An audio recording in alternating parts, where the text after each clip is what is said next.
Dr. Hovind taught science for 15 years.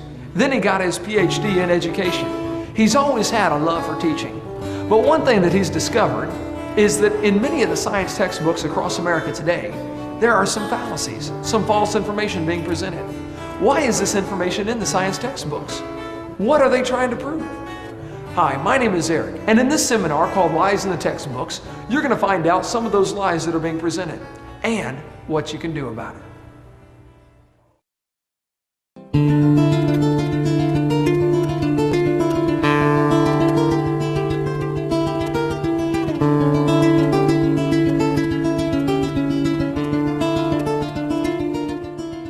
Well, welcome to our seminar on Lies in the Textbooks. My name is Kent Hovind. I taught high school science for 15 years.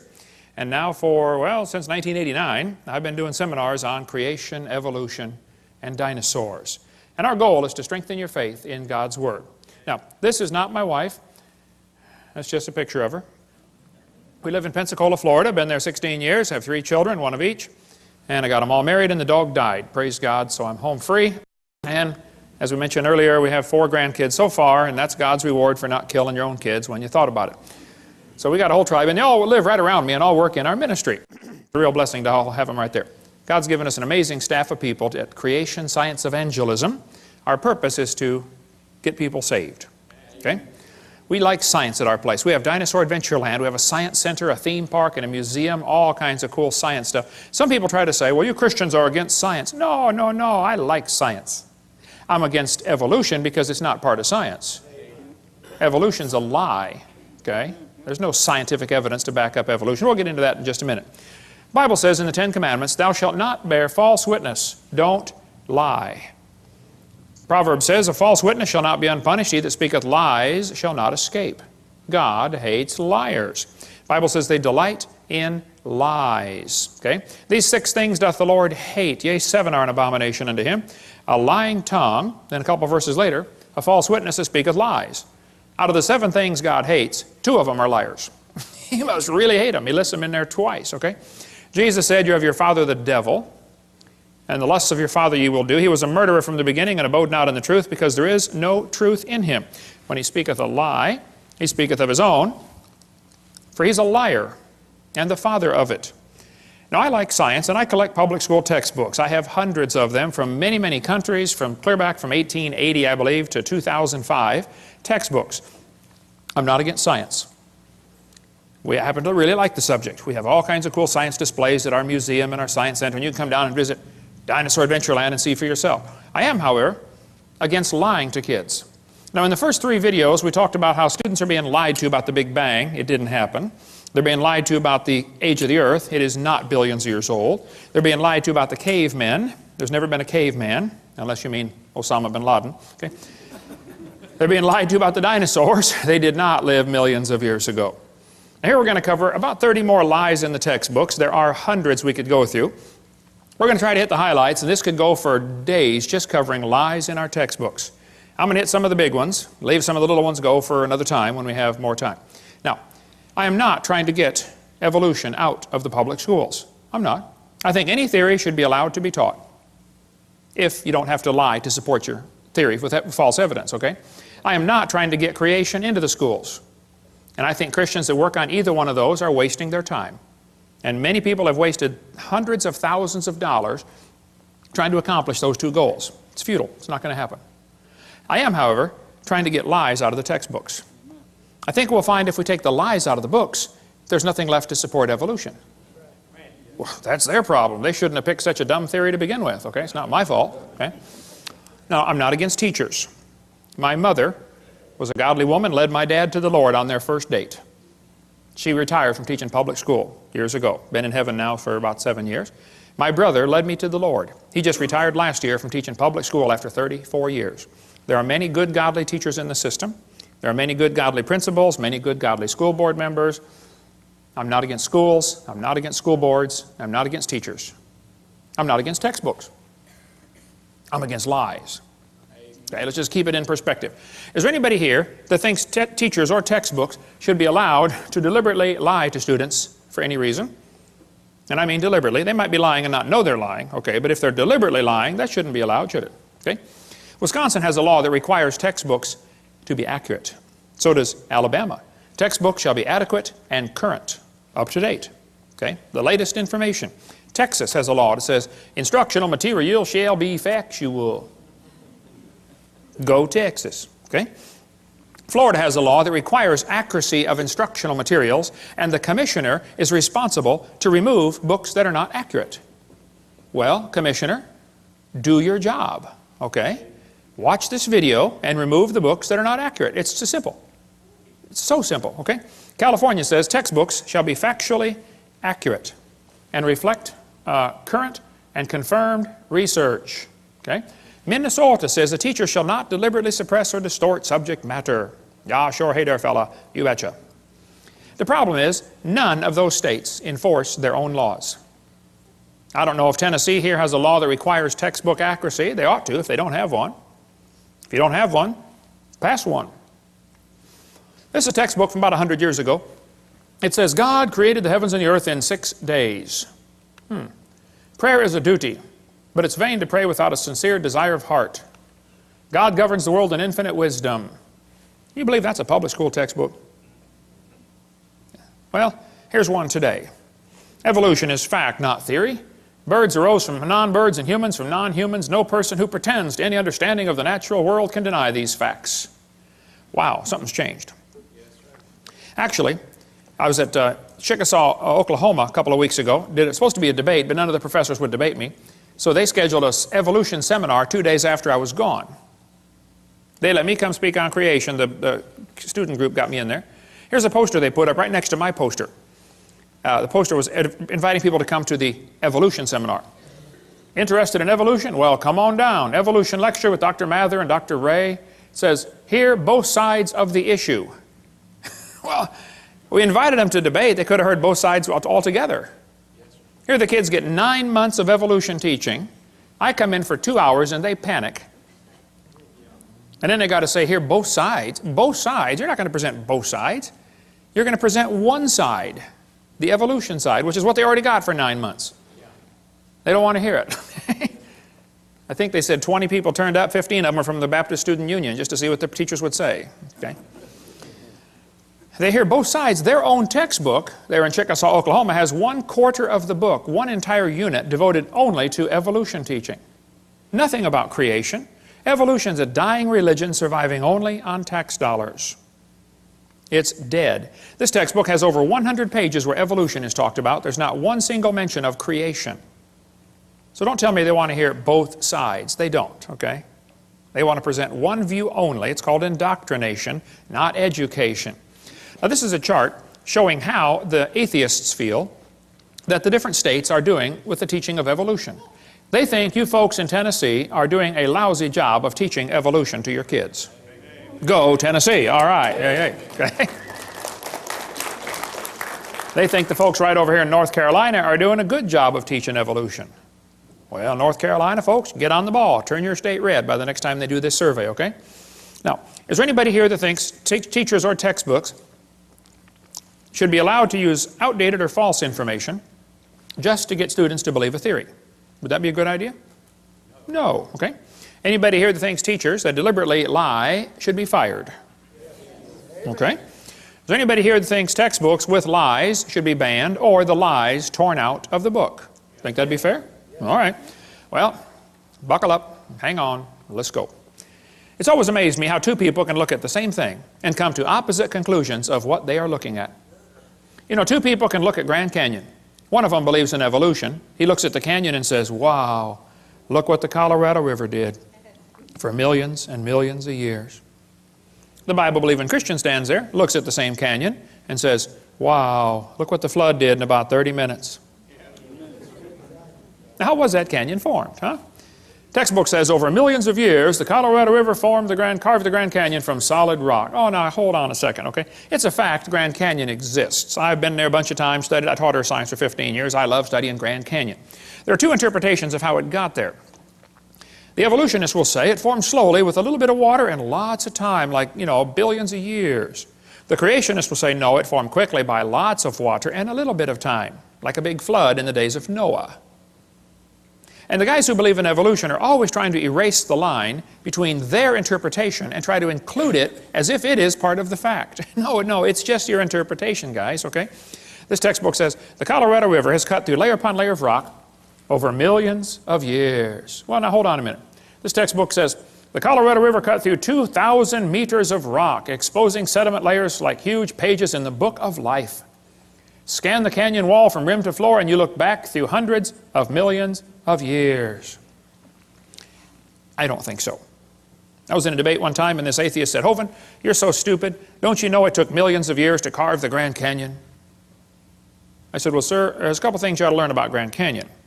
If you built a dam across Grand Canyon, a huge lake would fill in behind it, covering several states, okay? I mean, take a lot of dirt to build a dam, but if you could build a dam across that canyon, you'd have a really big lake. Actually, some of the water from Wyoming drains through the Grand Canyon. It has a huge drainage pattern. There's a picture of it, satellite false color image. You can see Grand Canyon right there, a big gash right across a ridge in the mountains. You folks in Tennessee know what a ridge is. Not really a mountain, just a big long ridge, okay? I've flown by and taken lots of pictures. I asked the pilot one time, I said, man, are we going near Grand Canyon? He said, yeah, about 100 miles. I said, can you get permission to, divert and go closer? He said, let me see what I can do. He got permission, and we flew right over the top of the canyon. I'm taking pictures like crazy, Love studying Grand Canyon. Actually, it's a bunch of useless real estate. I mean, what would you do with it if you had it, You can look at it and then go home. That's about it. But, I mean, you can't plow it, that's for sure, and you don't want your cows playing out there. But I said to this professor, I said, sir, there's a couple things to consider about this canyon. I said, these two red lines indicate what's called the snow line, okay? Between those two red lines is a ridge that gets about 6,900 to 8,500 feet above sea level. Now, the river enters the canyon at the far right over there at 2,800 foot elevation. The river flows downhill for 270 miles. Comes out the other side. If you look at it from a side view, a schematic view, it'll look like this. The river comes in 2,800 foot elevation. The ground rises up while the river goes down for 270 miles. I said, now, sir, there's a few things you ought to consider about this canyon. I said, did you know the top of Grand Canyon is higher than the bottom? He said, obviously. I said, sir, did you know the river only runs through the bottom? He said, well, yeah. I said, sir, did you know the top is higher than where the river enters the canyon by over 4,000 feet? He got a dazed look on his face like a calf looking at a new gate. I said, sir, did you know rivers don't flow uphill in Tennessee? There's no delta. Where's the mud that washed out of Grand Canyon? Nobody has a clue, okay? That river did not make that canyon. Grand Canyon's a washed out spillway. There used to be two big lakes, Grand Lake and Hopi Lake. The lakes are long gone, but the beaches are still there. You can still see the beach line. They got too full and went over the top and washed out that canyon in a hurry. Any farmer that's ever built a dam to hold water for his cows will tell you, once the water goes over the top of the dam, it's all over with. That's why they guard the levee like crazy during flood seasons, don't they? Get out there with sandbags. You don't want it to even get started. It's gone in a flash, okay? This river flows down this way. Obviously, it started at the top. Must have been a big lake backed up there, too. Even El Paso, Texas is called El Paso because it's the pass, okay? I bet there used to be a big lake backed up behind El Paso that dried up and left the white sands of New Mexico behind. That's another long, interesting story. But if you look at Grand Canyon, it's pretty obvious it's a washed-out spillway, okay? Almost all rivers around the world come together at what's called acute angles, less than 90 degrees. I mean, the rivers merge and keep going the same, general direction. If you look at Grand Canyon, the rivers on the lower left are indeed merging at acute angles, less than 90 degrees. But if you look at the upper right, the rivers are flowing backwards. Why would they do that? The rivers run backwards, hit the main channel, turn around, and come back out the other way. It's called a barbed canyon. There aren't many places like this on the planet. Well, this is evidence that a lake is draining, and as the water's running off the spillway backwards into the channel, it turns around, or off the dam, water runs off the dam into the low place, turns around and comes back out through the crack, through the breach in the dam.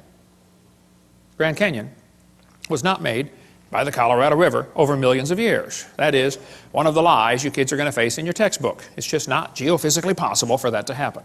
Now, are there any farmers or vets in the crowd that might know what this machine is? What is that, brother? That's a calf puller. That's a what? A calf puller. One Once in a while, a cow has a hard time having that baby calf, and so they get the calf puller out, tie the cable around the calf's legs, and jack the calf out of the cow. You get a few tons of pressure on there, calf comes right out, no problem. Well, one day, this farmer was out pulling a calf. It was a breech birth. The back feet are coming out first. That's not good, but you know, it happens once in a while. So the farmer had the calf puller out there, and he's trying to pull the calf out of the cow. And a city fella stopped his car to see what on earth is going on. And the farmer said, "Have you ever seen anything like this before?" The city fella said, "I have never seen nothing like this." The farmer said, "Do you have any questions?" The city fellow said, "Yes, sir, I have one question. It's been bugging me for 10 minutes. The farmer said, "Well, what's your question?" And the city fellow said, "How fast do you figure that calf was going when it ran into that cow?" No, no, no, no, no. We're not separating the wreck here, fellas. You know, it's possible for two people to be looking at the same thing, and one of them is getting the wrong idea of what he's looking at. The Bible warned us that was going to happen. Knowing this first, there shall come in the last days scoffers. Did you know there are people that scoff at the Bible? I deal with them on a regular basis. I attract them like a lightning rod.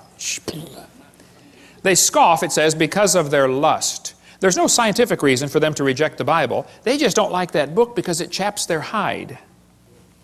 So they're scoffing because of their lust, not because of their science, okay? Even Huxley admitted, I suppose the reason we leapt at origin of species was that the idea of God interfered with our sexual mores. We don't want God telling us what to do. Okay? Arthur Keith said evolution is unproved and unprovable. We believe it because the only alternative is special creation, and that is unthinkable. The Bible says they did not like to retain God in their knowledge. For this cause, God shall send them strong delusion. Anybody that believes they evolved from a rock 4.6 billion years ago, I would say is strongly deluded. You would have to have help to be that dumb. You could not do it on your own. You'd have to have years of training and conditioning to believe such a silly idea. Hey, is it possible for a person to go insane? I mean, absolutely loony? Oh yeah, it happens, doesn't it? Okay. Is it possible for an entire group of people to go insane?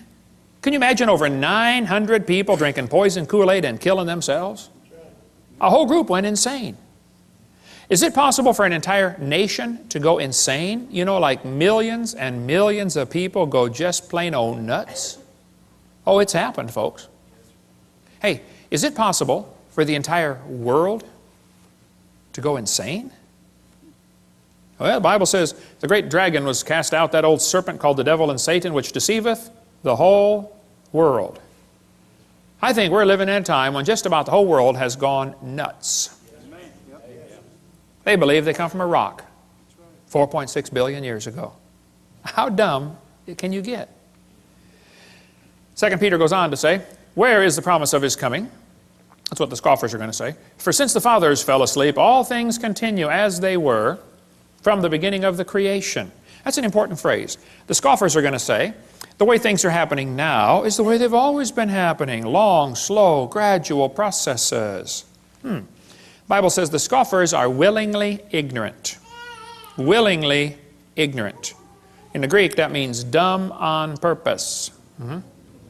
They're willingly ignorant of how God made the heavens and the earth, and they're ignorant of the flood. The world was overflowed with water and perished. We cover more on that on videotape number 2 of our series. But one of the scoffers in the last days was a guy named James Hutton. Now, James Hutton lived in the late 1700s. James wrote a book and said the earth is millions of years old. You know, you need to understand, in the late 1700s, most people believed the Bible, or at least they were strongly influenced by Christianity, and everybody thought the earth was about 6,000 years old. That was the common teaching of the day. Okay? They taught the kids in the public school, you know, God created the world in 6 days, like we saw earlier. But this was also a time of many revolutions. We had the American Revolution, the French Revolution, the Polish, the Spanish, the German. Every country is just about revolting against the idea of a king and establishing a democracy. So they threw off monarchy, and this is known as the age of anti-monarchy. So the Bible says to honor the king, and some people thought the Bible was an obstacle to their political objectives. And they wanted to discredit the Bible. Keep in mind, this all happened in the early 1800s and late 1700s.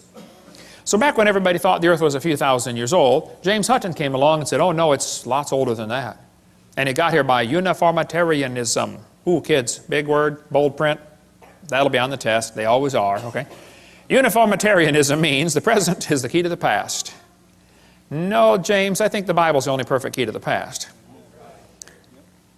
But during this time frame, the Christians, instead of fighting against this new teaching of millions of years, they swallowed it.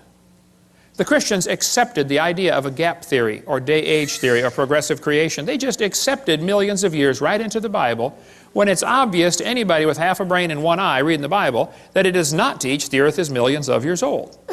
That's not what it says. So the Christians did not put up an effective defense, an effective resistance to this teaching, and they allowed the church to believe all this. And then when evolution came out, 1859 became popular with Darwin's book, well, the Christians just accepted that too. Boy, what a tragedy. That book covers the great turning point in history, if you like the history of stuff.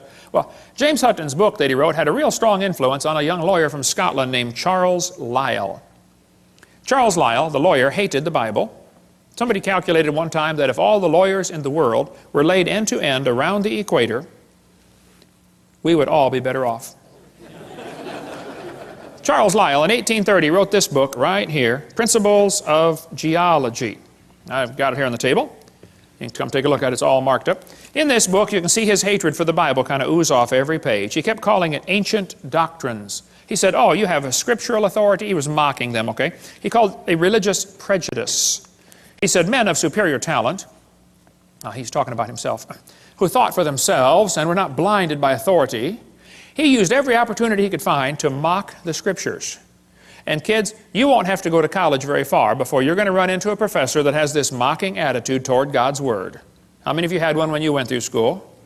Seems like their whole goal in life is to destroy your faith. I had a bunch of them when I went to school. They just wanted to destroy your confidence. Well, Charles said his goal was to free the science from Moses. What do you suppose he meant by that?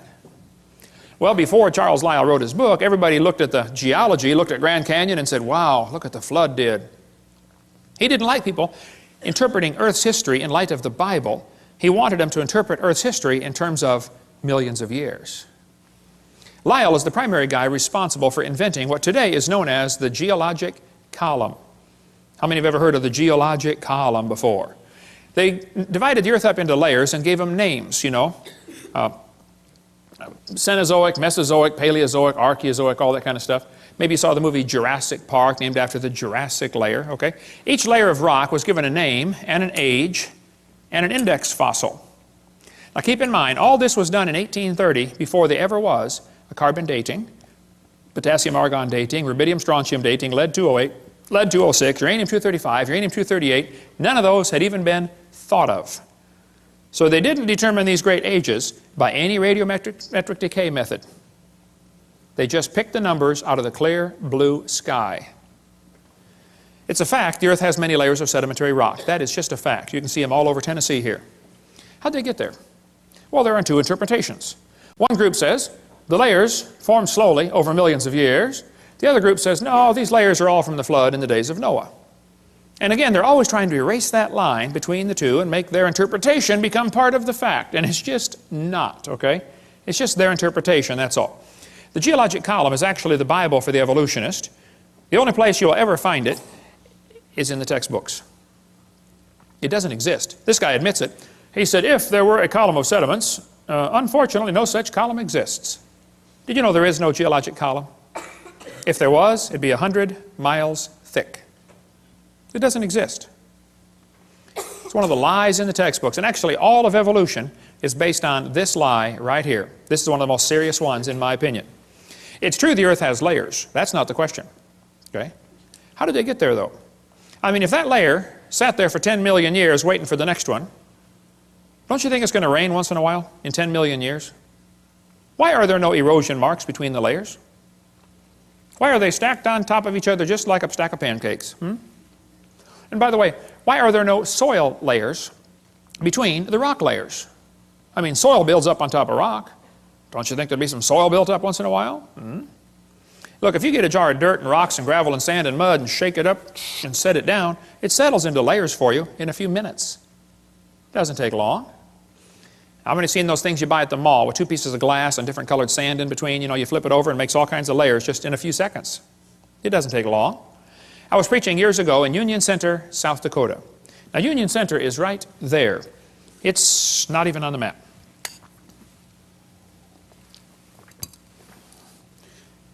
And South Dakota puts everything they can find on the map just to kind of fill in the white places, you know. Well, there were 40 people in the whole town. 38 of them came to church. Other 2 must have been pulling a calf, I reckon. I don't know. But boy, we had a great meeting, and the preacher said, "Hey, Hovind, let's go down to Rapid City. They've got a bunch of dinosaurs in the museum there." I said, "Oh, all right, I like dinosaurs. Let's go." So we all drove down to Rapid City. We came to this museum, and a guide met us at the door. He said, "Hey, folks, would you like me to give you a tour?" We said, "That would be great, sir." Well, the first place we stopped on the tour was the geologic time chart. They have it lit up, and it's behind glass, and it's holy and sacred. Don't dare touch that thing, you know. So we're standing over there, and the guide said, "Now, folks, this layer of rock right here is about 70 million years old." And it's so cool because they always get that sanctimonious tone in their voice, you know. 70 million years old. Oh. Well, my daughter was 12 years old at the time. She raised her hand. She said, "Mister, how do you know that layer is 70 million years old?" He said, "Honey, that's a good question. We tell the age of the layers by what types of fossils we find in them. They're called index fossils." And by the way, that's correct. That's what the textbook says. Scientists use index fossils to determine the age of rock layers. She said, "Thank you, sir." We walked around the other side. We're standing over here, and the guide said, "Now, folks, these bones are about 100 million years old." My daughter raised her hand again. She said, "Sir, how do you know those bones are 100 million years old?" He said, "Well, honey, we tell the age of the bones by which layer they came from." She said, "Sir, when we were standing over there, you told me you knew the age of the layers by the bones, and now you're telling me you know the age of the bones by the layers." She said, "Isn't that circular reasoning?" I thought, wow, a chip off the old block. That guy had the strangest look on his face. It was almost as if he were thinking. He looked at my daughter, he looked at me. I wasn't about to help him. I thought, wow, this is going to be good. I have got to hear this. He looked back at my daughter, he said, "Wow, you're right, that is circular reasoning." He said, "I never thought of that before." That fellow drove 50 miles one way that night to come hear me speak in Union Center, South Dakota. The crowd swelled to 39. We set up a chair in the aisle. Afterwards, he talked to me for an hour. He said, "Hovind, is everything I believe about geology wrong? I teach this stuff at the college." I said, "Oh, no, I like geology. I've got a huge fossil collection, rock collection, mineral collection. I teach earth science. I love studying geology." I said, "But as far as the layers being different ages," I said, "Yes, sir, I'm sorry. That is all baloney. It's based on circular reasoning." I'll show you. Here's a textbook that tells the kids to date the rocks by the fossils, and on the very next page it says, "Date the fossils by the rocks." On the next page, and they don't catch it. It's a lie. It's circular reasoning. The intelligent layman has long suspected circular reasoning in the use of rocks to date fossils and fossils to date rocks. The geologist has never bothered to think of a good reply, feeling the explanations are not worth the trouble as long as the work brings results. It cannot be denied from a strictly philosophical standpoint, geologists are arguing in a circle. The relative ages of rocks are determined by the organisms they contain. They date the rocks by the fossils and the fossils by the rocks. Ever since the beginning of the 19th century, fossils have been and still are the best and most accurate method of dating and correlating the rocks in which they occur.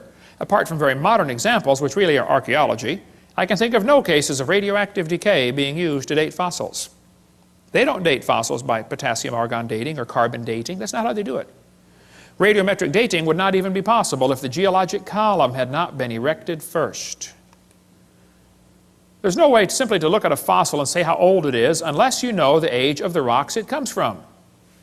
This is Niles Eldredge, one of the most famous evolutionists alive today.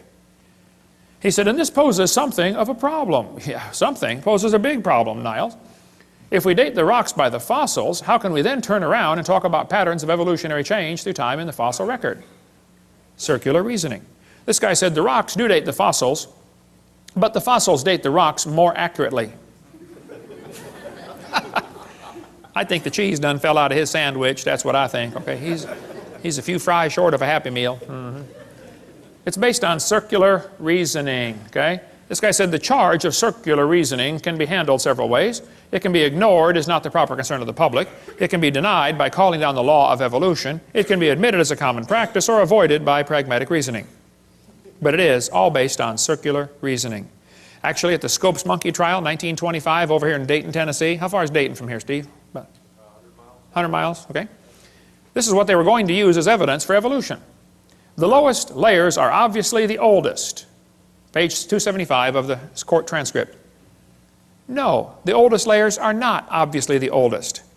Did you know in still water, sediment layers settle out, the bottom one first, and then the second one, and then the third one? That's correct. But in moving water, you can get 5 or 6 or 10 layers to form simultaneously. They form from one end and travel across. So it's possible to have a fossil on the bottom that is younger than a fossil on top, if it's moving water. There's a great video tape called Experiments in Stratification. It covers all that if you want more on that. Or get our video number 6. We'll get more of that later. I like to ask evolutionists, I say, guys, your geologic column contains limestone quite a few places. If I handed you a piece of limestone, how would you know if it's 100 million year old Jurassic limestone or 600 million year old Cambrian limestone? I mean, exactly what's the difference? They'd say, well, the only way to tell the difference is by the index fossils. That's precisely my point. They date the layers by the fossils. This textbook shows the kids a trilobite, and it says, boys and girls, trilobites make good index fossils. If a trilobite is found in a rock layer, the rock layer probably formed 500 to 600 million years ago. I don't think so. Somebody found a human shoe print where the guy with a shoe on had stepped on and smashed a trilobite. They asked evolutionists all over, how on earth could a human step on a trilobite? If trilobites lived 500 million years ago and man didn't get here till, 3 million years ago, and they didn't start wearing shoes till 10,000 years ago, how could a human step on a trilobite? One atheist said, well, it's obviously. Only answer would be that aliens visited the planet 500 million years ago. Oh, them aliens will do it every time. Another guy said, well, maybe there was a large trilobite shaped like a shoe that fell on a small one. Now, there are some big trilobites, okay, but I don't think they're shaped like a shoe. Actually, the trilobite has the most complicated eyeball ever. Trilobite eyes are unbelievable. And this is one of the first creatures to evolve, and it already has the most complex eye, just the eye is one of the most complex features you could have. Now, trilobites are not index fossils for anything, okay? There are all kinds of different types of trilobites, and there probably are some still alive today. Certainly the Baltic isopod is still alive. A guy sent me a couple weeks ago, about a couple months ago, I guess, a whole jar full of trilobites from the Prudhoe Bay water treatment plant up there for the oil factory they've got, oil refining rig. When they arrived in Pensacola, Florida, they were still alive in the jar. But I don't know how to keep a trilobite alive. I mean, you give it mouth to what, some resuscitation, but they all died, but we got them in our museum there. Somebody just sent me a large one that they got down in the Caribbean, about this big. It's in our museum, and it was frozen.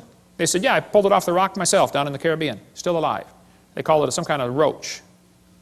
Roach, it looks like a big trilobite. This textbook shows the kids a graptolite. It says, boys and girls, this is 410 million years old. I don't think so. Graptolites were found still alive in the South Pacific 10 years ago. So if you find graptolite, you can't use that as an index fossil for any age rock, okay? They tell the kids in school the lobe-finned fish is the index fossil for Devonian, 325 million years old. See that short leg, boys and girls? He's got a little bitty leg and then the fin. See, that proves he's evolving from a leg to a fin. No, that's a lie. The lobe-finned fish are still alive today. They're swimming around the Indian Ocean.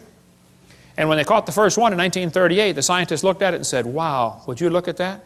They survived for 325 million years. It never dawned on them once to question the geologic column. That thought never crossed their brain. You don't question the geologic column. It is holy and sacred. You just have to say it survived for 325 million years. It's in the textbooks today. And they still say it's the index fossil for 325 million year old rock, even though they know they're swimming around the ocean. How can they be that dumb? This lady wrote a book about it, A Fish Caught in Time. She says, boys and girls, this is our own great uncle, 40 million times removed. She does look a little fishy, kind of around the gills there. Okay. You're going to be told that dinosaurs are index fossils for the Jurassic period, 70 million, or Cretaceous, 70 million years ago. That's baloney. Dinosaur bones were found here recently that had blood cells still in them. How long are the blood cells going to last? Here's soft tissue found with dinosaur bones, still flexible, soft tissue in March of 2005. There's fossilized human hands found in the same rock strata as dinosaur bones. Now, they tell you the layers are different ages. That's simply baloney, okay? Now, Charlie Darwin didn't like round numbers, so he said the Wealden deposits are 306,662,400 years old. How could he possibly know such a thing, okay? All over the world, petrified trees are found standing up, connecting these different rock layers. Petrified trees standing up. Now, how long does a dead tree stand up around here before it falls down? 5 years, maybe 10 years? 5 million? Oh, no, not 5 million, that's for sure, right? But yet petrified trees in the vertical position are found all over the planet. I'll just flash through some pictures real quick here. There are all kinds of petrified trees found standing up. And they're running through multiple layers, and the kids are being taught the layers are different ages, and yet here's one tree connecting them all. I'm having a hard time believing these layers are different ages. That's what I'm having. Central Alabama's got a large coal mine with a whole bunch of petrified trees standing up running through 2 seams of coal, the Blue Creek and the Mary Lee. Now they're going to tell you in school, for coal to form, a forest has to grow, and then it all falls over and turns into a swamp, and then it gets buried, and then new mud washes in on top, and the coal slowly forms from the forest that was buried. And then thousands of years later, another forest grows on top, and a whole new layer of coal formed. So if you find 2 layers of coal, oh, that took thousands of years. That's what they'll tell you in school. That's simply baloney. We'll cover more on coal formation on video 6, but if you look at the samples of trees found in this coal mine, you look at sample A, B, C, D, E, F, G, I mean, any freshman law student could tell you, hey folks, I think I can prove these 2 coal formations formed at the same time, very quickly. Within a few weeks or months of each other, that's for sure. Probably during the flood in the days of Noah. We'll cover more on that on video 6. In Cookeville, Tennessee, how far is Cookeville from here? 100 miles? What's that? 150 miles. In Cookeville, Tennessee, there's a coal mine with petrified trees standing, running. Here's coal at the bottom. The tree is coalified at the bottom, petrified in the middle, and coalified on top, where it went through a second coal seam. Same tree. By the way, why are coal seams generally found on top of layers of rock or clay?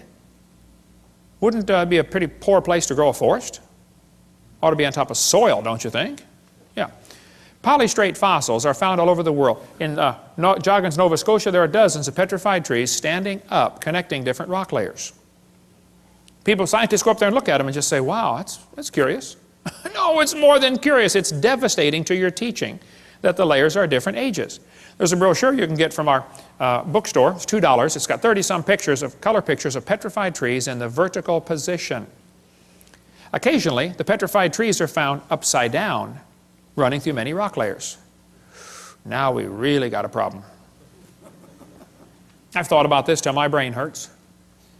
The evolutionists have 2 ways to solve this. They can say, well, Hovind, you know, the trees stood upright for millions of years while the layers formed around them. Or the trees grew through hundreds of feet of solid rock looking for sunlight. There's a 3rd way to look at it. You know, maybe they were all buried in a big flood. How fast was that calf going? Keep that thought in mind, okay? Mount St. Helens blew thousands of trees into Spirit Lake. Lots of those trees are stuck in the mud at the bottom of Spirit Lake. They're going to petrify in the standing position. More on video 6 about that. It doesn't take long for things to petrify. Here's petrified firewood. The guy chopped on it before it turned to stone. Here's mummified dog stuck in a tree. Turned to stone. They chased a coon up the tree apparently and got stuck. They named it Stucky. What would you call it, okay? Here's petrified cowboy boot with the cowboy's legs still in it. The boot was made in 1950 and the leg is turned to stone. Here's petrified fish giving birth. It does not take millions of years to give birth. Praise God, okay? Here's a petrified hat. Petrified pickle found in a jar. The guy sent me the jar and pickle. He said, Brother Hovind, I found this in Montana in an old home. The house was junk. The roof was gone. The house was falling apart. But he said, you want a petrified pickle for your museum? I said, of course. Who in their right mind would not want a petrified pickle, you know? Come on down to Pensacola, Dinosaur Adventureland, and see the petrified pickle. Here's petrified sacks of flour found in a flour mill that flooded in 1910 in Eureka Springs, Arkansas. Here's petrified toadstool. There's an amazing gem and mineral museum just south of Bloomington, Illinois, in a little bitty tiny town called Shirley, Illinois. You got to be trying to find it to get there, but it's worth going to see the Funk Gem and Mineral Museum. Okay? Here's petrified acorns. This kid sent them to me. He said, Brother Hovind, I was 7 years old at the time. He said, I stuck these acorns in a bucket of water and I thought they might, sprout and make some trees, and I forgot about them. Next spring, my mama found the bucket on the back porch and the acorns had turned to stone. He said, would you like them for your museum?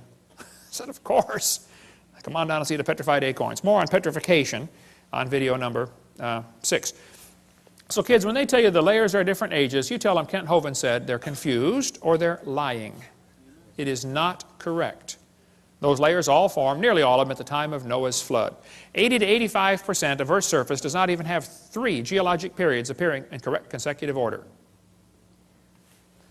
Even though this geologic column does not exist, except in the textbooks, that teaching is what changed people in the 1830s away from believing the Bible to believing in uniformitarianism. This teaching especially affected a young preacher. He just got out of Bible college, studied to be a pastor of a church. His name was Charles Darwin. Anybody ever heard of Charles Darwin? Charles Darwin graduated from Bible college to be a preacher, and he's going to sail around the world for 5 years first and collect some bugs for some, bugologist back there in England. Charlie brought some books with him. He brought his Bible, of course. He just got out of Bible college. And he brought this brand new book, Principles of Geology. Charlie said that book changed his life forever. He later wrote to a friend and said, disbelief crept over me slowly. I felt no distress. He slowly lost his faith in the Bible. As Darwin sailed around the world, he stopped off at the Galapagos Islands. Here on those islands, he noticed there were 14 different varieties of finches. Little tiny bird with a little tiny beak. But the beak shapes were different. Now the Grants went there and studied them and said, wow, during dry years, the beak is 1/10 of a millimeter thicker, and during wet years, it's 1/10 of a millimeter thinner. But it always averages back out. 1/10 of a millimeter, do you know how much that is? Not much. Darwin looked at the birds and said, you know what? I think all these birds had a common ancestor. I bet you're right, Charlie. It was a bird. And then Charlie said, well, maybe this proves that birds and bananas are related. You say, oh, he never said that. He sure did. I knew you wouldn't believe me, so I brought his book. It's right here. The Origin of Species by Charles Darwin. On page 170, Darwin said, it's a truly wonderful fact that all animals and all plants throughout all time and space should be related to each other. Isn't he saying the birds and bananas are related? He sure is. This is a lie. What Charlie observed is what is sometimes called microevolution. Microevolution tells us dogs produce a variety of dogs. That's a fact. It happens, okay? And roses produce a variety of roses. Nobody argues about that. The question is, does it go any farther than that? You may get a big dog or a little dog, but you get a dog every time. And probably the dog, the wolf, and the coyote had a common ancestor. I wouldn't argue about that. We did the test this morning. Had a 5-year-old girl. Said, okay, here we have a dog, a wolf, a coyote, and a banana. Which one is not like the others? She got it. The banana. We got college professors can't figure that out. Here's National Geographic says, the evolution of dogs from wolves. Well, duh, nobody's arguing about that. Yeah, dogs came from wolves, okay? The Bible says they bring forth after their kind. 10 times it says that in the first chapter. See, this word evolution has 6 meanings. We've been through this before, so I'm going to go through it kind of quickly. There's first of all cosmic evolution, Big Bang. Secondly, chemical evolution, where all the chemicals come from hydrogen. That's baloney. Thirdly, stellar evolution, where all the stars form from dust. You cannot get dust to condense into a solid star. Can't happen. There's Boyle's gas laws that drive it away, okay? Then there's enough stars out there, though we can all have 11 trillion to ourselves. Then you have organic evolution, where life gets started from non-living material. And then macroevolution, where an animal changes to a different kind of animal. None of those have ever been observed. Number 6, variations within the kinds, sometimes called microevolution. That one happens. The first 5 are religious. So whenever you discuss evolution, you have to define what you're talking about. If you're talking about number 6, I'm with you. I agree, that happens. You're talking about the first 5, that doesn't happen. That's something you believe happens, okay? Watch how they change the definition for the kids. They say, okay, boys and girls, evolution is change over time. Is that really what they mean? Watch this carefully now. In other words, living things have changed over time. Wait. Are you going to skip over the first four? They just want to bypass the first four stages like it's not part of the theory? Well, then you don't have a coherent theory. Then they say, evolution is defined as a change in species over time. Now they're down to what I believe in. I think species can change. I think you can get some really weird varieties of animals, but they're still the same kind, okay? This is a lie, kids. That's not really what they mean by evolution. They want to give you examples of number 6 and make you believe that the whole theory has been proven. Don't get brainwashed. Most evolutionists will say, well, macroevolution is just micro with longer periods of time. No, it's not. They had a big conference on this very question in Chicago. They said the central question of the Chicago conference was whether the mechanisms underlying microevolution can be extrapolated to explain the phenomena of macroevolution. The answer can be given as a clear no. It doesn't work. Variations happen, sure, but they have limits. Did you know farmers have been trying to get bigger pigs for a long time? Do you think they'll ever get a pig as big as Texas? Nah, I bet there's a limit, isn't there? Okay? Roaches become resistant to pesticides. Do you think they'll ever become resistant to a sledgehammer? Probably not. See? There's a tiger had 3 kittens, all different colors, same litter. That's variations, but it's still a tiger. That's not evolution. They always end up producing the same kind of offspring, just like the Bible says. The information for the new variety had to be in the gene code already, or it couldn't produce it. No new information is ever added. The gene pool of the new variety is always more limited. Somebody spent years crossbreeding dogs to develop the Chihuahua. All that money to make a dog that's 100% useless. I mean, think about it. How long would the Chihuahuas last in the real world? Turn them all loose into the woods. Watch what happens. They'd run up to the wolf. Yep, yep, yep, yep, yep, yep, yep, yep. Crunch. End of gene code, right? Genetic information is lost, not added when you get a strange variety. Real evolution would need an increase in genetic complexity. We don't ever observe that. Now, I grew up in Illinois, corn country. Did you know there are so many kinds of corn up there, they have to number them? You'll be driving down the highway and there's a sign that says BX65. Don't mix it with XL29. Something will explode. But folks, you can crossbreed corn from now to the cows come home and you are always going to get corn. You're never going to get a hamster or a tomato or a whale to grow on your corn stalk. It just ain't going to happen, okay?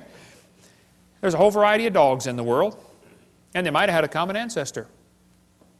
A dog. There's BBC News. It looks like 95% of current dogs came from just 3 original founding females. Hey, they're getting closer. Right here it says, today's dogs come in all shapes and sizes, but scientists believe they evolved from just a handful of wolves tamed by humans living in or near China less than 15,000 years ago.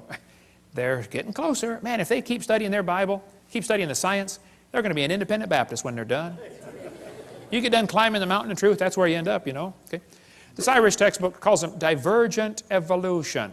Oh, come on. They show 5 dogs around a wolf, and that's not divergent evolution. Don't give it a fancy name. It's still a dog. It's just a variety of dog. This Mexican textbook says, the horse and the zebra had a common ancestor. I agree. It looked like a horse.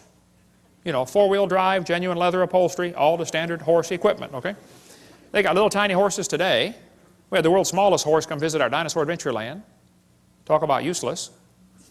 I mean, you know, you can't ride it. Well, my granddaughter could, but it won't bark, you know. What do you do with a horse like that? You know, horses, zebras, and asses can all be crossbred. They have competition in California. Who can get the weirdest animal? They get zorses, zonkies, zeonies, zedonks, zebras, and shebras.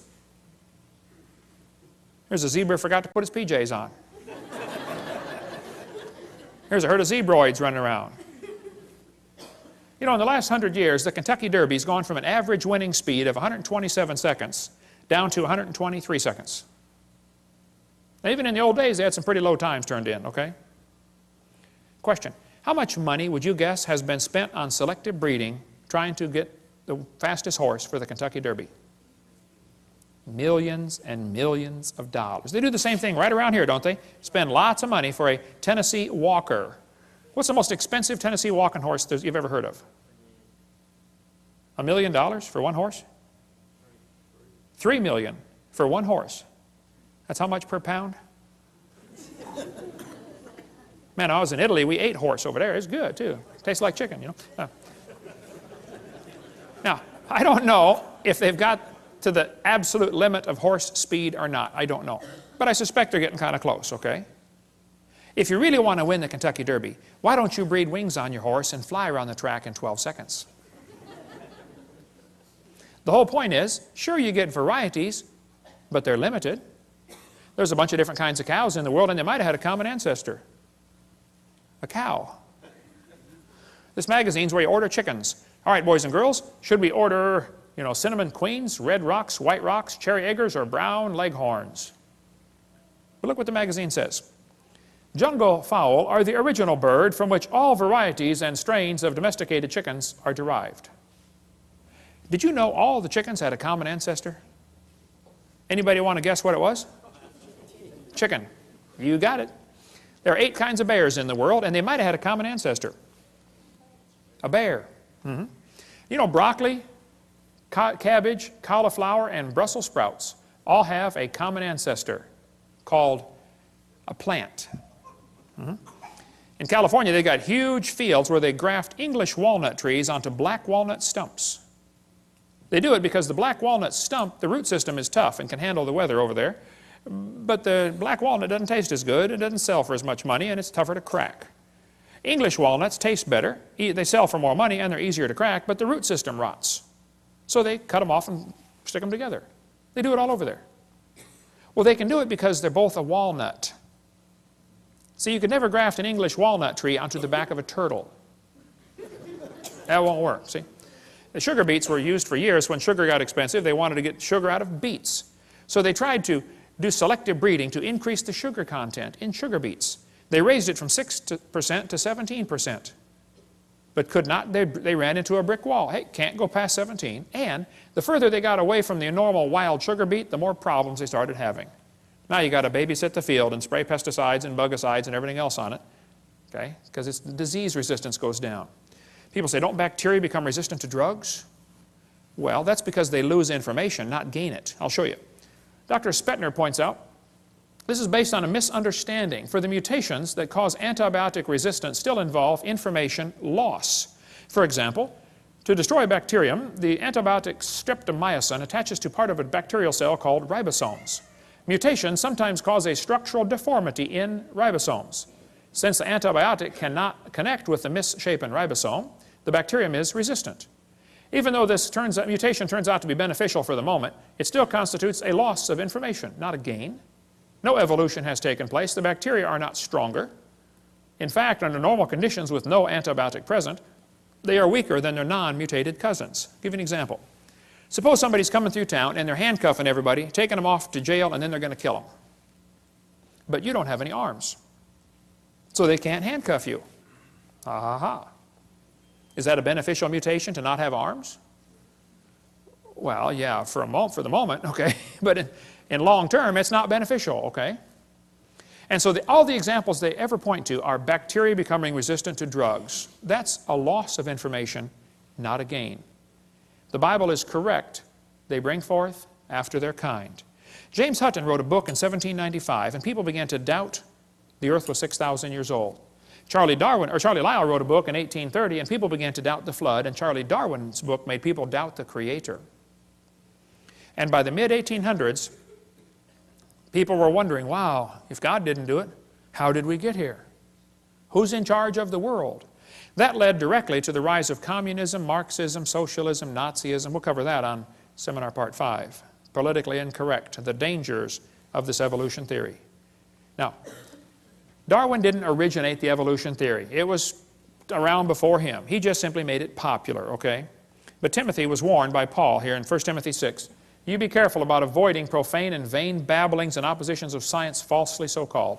Evolution is not science. Evolution's a religion in every sense of the word. Hitler said, let me control the textbooks, I'll control the state. Professor Wilson at Harvard University said, "As were many persons from Alabama, I was a born-again Christian. When I was 15, I entered the Southern Baptist Church with great fervor and interest in the fundamentalist religion. I left at 17 when I got to the University of Alabama and heard about evolution theory." He lost his faith first year of college. That's what happened to Philip Wentworth. Studied for the ministry at Harvard, lost his faith, gave up on the ministry. That's what happened to Scott. He almost lost his faith till somebody showed him one of my videotapes. And he said, "Oh, man, you saved my faith, Brother Hovind." This, Marty wrote me and said, "I want to let you know your ministry has been a blessing to me. I'm one of the high school students in the anthropology class that is a victim of the dangers of evolution teaching. I was very discouraged and questioned the existence of God. I listened to your seminars and that completely encouraged me, and it was a blessing to me." Yay, rescued one. It's amazing how many thousands of people down through history have lost their faith because of this evolution teaching. Karl Marx said he wanted to serve God with his life. Went off to college, became an evolutionist. Comrade Stalin. There was a special this afternoon on TV. How many saw that about Comrade Stalin on the History Channel? He went to a Christian school, read Darwin's book, and became an atheist. Killed between 60 and 100 million of his own people. Andrew Carnegie became an evolutionist reading Darwin's book. He said it freed him from the shackles of religion. Light came in as a flood and all was clear. Not only had I got rid of theology and the supernatural, but I found the truth of evolution. Carnegie left behind millions of dollars to make sure evolution is taught in our schools instead of creation. He funded the National Center for Science Education. The list is really long. We'll have to quit now. But 75% of kids from Christian homes that go to public schools lose their faith after 1 year of college. What's in these textbooks anyway? What are they teaching our kids that's making them lose their faith? Well, we're going to cover some of the lies in the textbooks, some more lies in the textbooks in the next session. There is no known evidence to support the evolution theory except things that have been proven wrong a long time ago. If real evidence exists for this evolution theory, I would like to see it. We've been offering $250,000 for real scientific evidence for evolution. We've had that offer for over 10 years. There isn't any, okay? I'll give you an example. Suppose I had a theory that the moon is made of green cheese. Now that's a dumb theory, I know. But hey, it's okay to have a dumb theory. There are no laws against dumb theories. But then suppose I started teaching my students, "Hey kids, did you know NASA proved my theory in 1973 when they went there on a secret mission and drilled a hole and found the moon is made of green cheese?" Well, now hold on a minute. It's okay to have a dumb theory. It's not okay to lie about my evidence for my theory, okay? It is worse for me to get paid by tax dollars while I lie about my theory. So I don't mind if they want to have a theory that we came from a rock. That doesn't bother me. It does bother me that they want to lie to the students about their evidence, and it really bothers me that I have to pay their salary while they lie to spread their theory. So here's some of the evidence they use for evolution theory. They say, "We have evidence from fossils." I say, guys, you've got to be kidding. No fossil counts as evidence for evolution. None. If you find bones in the dirt, all you know is it died. You don't know it had any kids. No fossil could count as evidence for evolution. None. They say we have evidence from structure, from molecular biology, from development. Well, let's talk about a few of these. Evolution is dead. The theory is defunct. There is no evidence to support it. But some of the followers are pretty dedicated, and they're having a hard time letting it go. They'll even lie to you to make you think everything's fine.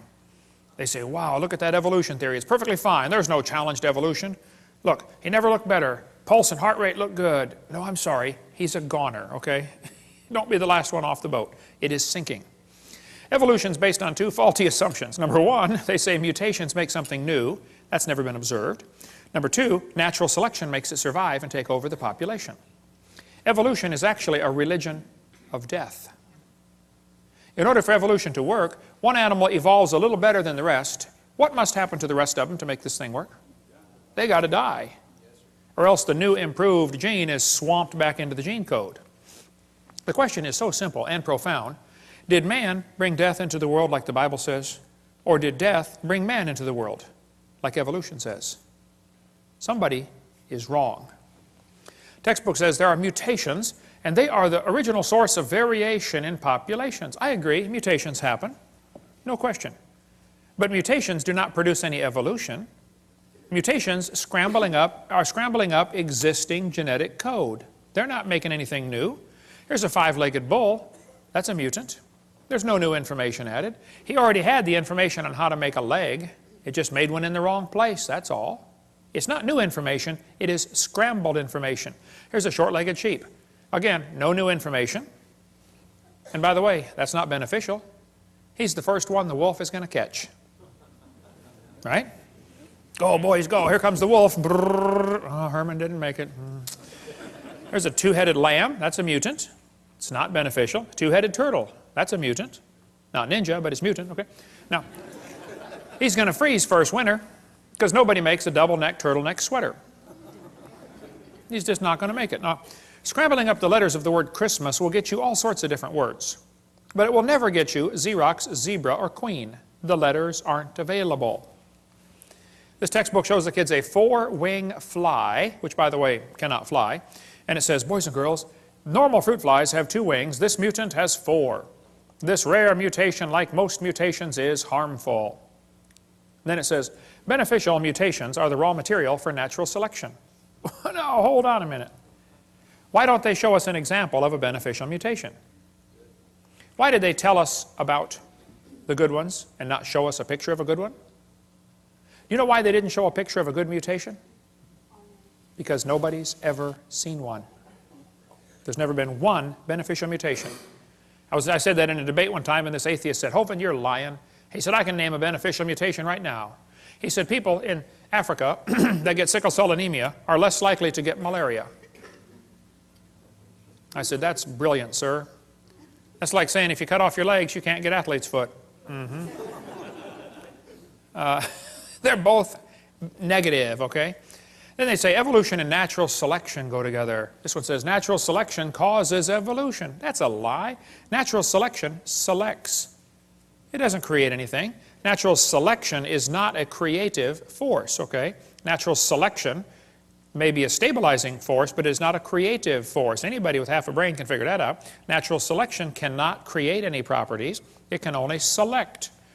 This textbook says, evolution by natural selection had occurred in just 1 year. Oh, they're lying. It says natural selection can lead to evolution. That's a lie. Natural selection selects. It doesn't create a thing. If you worked in a factory that made cars, how far is the Saturn plant from here? Pretty close, isn't it? How many of you work? Anybody here work in the Saturn plant? Okay. Suppose you worked in quality control. Your job was to check the car when they got done building it, you know, kick the tires, slam the doors, and drive it around. See if it runs. If you caught every single mistake, they don't, by the way, but if you did, okay, how long would it take that quality control process to change the car to an airplane? You say, Hovind, quality control can't change it to something else. Oh, I know. Only design engineers can change it. And God's natural selection is a quality control that will never change it to a different animal. It'll just make sure you get a good animal, that's all. They keep talking about survival of the fittest. Well, I agree, but that doesn't explain arrival of the fittest. And even survival of the fittest is pretty shaky. It's what's called a tautology, a sentence that means nothing. I'll show you. If you say, Professor, why did it survive? He'll say, oh, because it's the fittest, you know, survival of the fittest. How do you know it's the fittest? Because it survived. How else can you tell? Oh, I see. Look, if a whale goes through a school of fish and eats 80% of them, it's not survival of the fittest. It's actually survival of the luckiest. That's what's really going on out there. But some of these scientists have the ability to make amazing observations and still come to the wrong conclusion. One day a bunch of scientists were going to see how far a frog could jump. They put their big old frog down there and said, jump, frog, jump. That frog jumped 80 inches. They brought the frog back, cut off one leg. Said, jump, frog, jump. He only jumped 70. They brought him back, cut off another leg. Said, jump, frog, jump. He went 60. They brought him back, cut off another leg. Said, jump, frog, jump. He jumped 50 inches. They brought the frog back, cut off his last leg, and said, jump, frog, jump. You know, they expected he might go maybe, 40 based on the data. Actual jump was 0. The frog didn't move. They yelled louder, jump, frog! The frog never moved. The scientists were baffled. They tried the experiment again. New frog. Got the same results every time. So the brilliant scientists put their data together and said, you know what, folks, the frog jumped less as the legs were removed. Hey, that's a good observation. They got it right on the head. And they said, so we must conclude that a frog with no legs goes deaf. Bad conclusion. It's possible to have a good observation and still come to the wrong conclusion, you know. That's what they did with the fruit flies. They put them flies in the laboratory, they nuked them, microwaved them, x-rayed them. They did all kinds of mean things to those flies, and they got some weird looking baby flies. They got flies with curled wings. They fly around, buzz, zzz, zzz, zzz, couldn't go anywhere. They got flies with no wings at all. What do you call that? A crawl or a walk? Can't fly. They raised all these mutated flies in the laboratory and said, you know what, folks, fruit flies refuse to become anything but fruit flies. Well, duh. So they said all mutations produce flies that were inferior to the original fly. Good observation. They said, so we must conclude that flies have evolved as far as they can go.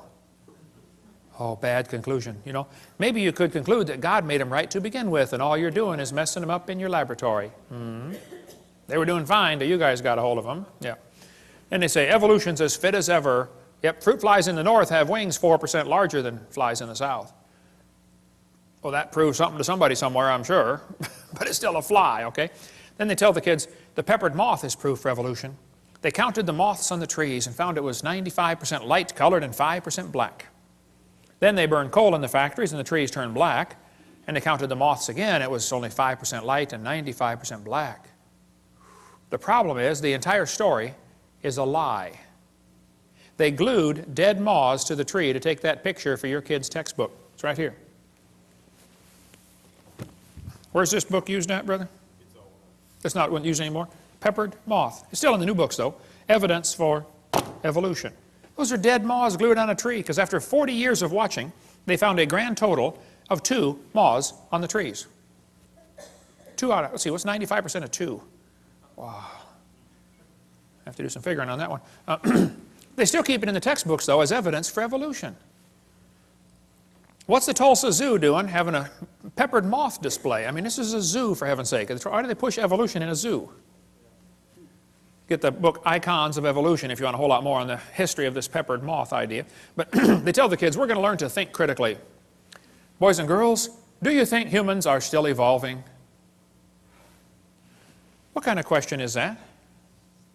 That's one of those questions like, have you stopped beating your wife yet? Wow, let me think. If I say yes, I'm admitting I did. If I say no, I'm still doing it. Did you know it's possible for the question to already have a built-in assumption? Look at that question. Do you think humans are still evolving? What's the built-in assumption? That humans evolved. Now, how's a Christian kid supposed to answer that for homework for Monday? I would say, teacher, this question is poorly written. It assumes evolution has happened when it has not. It's like asking the question, you know, why are elephants orange? Boy, no, there's a tough one. Why are they orange anyway? They're not orange? This is not learning to think critically. This is a Soviet-style indoctrination-type brainwashing question. And when the kid gets done taking this class, he's going to think he knows how to think. But he doesn't. He knows how to be told what to believe, and he never understands how it happened to him. That's not thinking critically. Then they tell the kids, we've got evidence for evolution from homologous structures. Wow, what's that mean? Yes, boys and girls. Did you know you have 2 bones in your wrist, and they're called the radius and the ulna? Pretty cool. And did you know the alligator has 2 bones in his forelimb? And look at this, they're called radius and ulna. See that? That proves we are related. That's what they're going to tell them.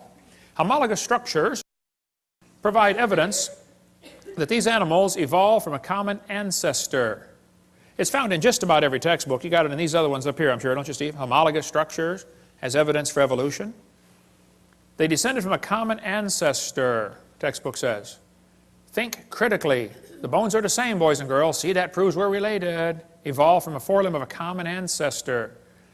This textbook says, comparative anatomy provides further evidence of evolution.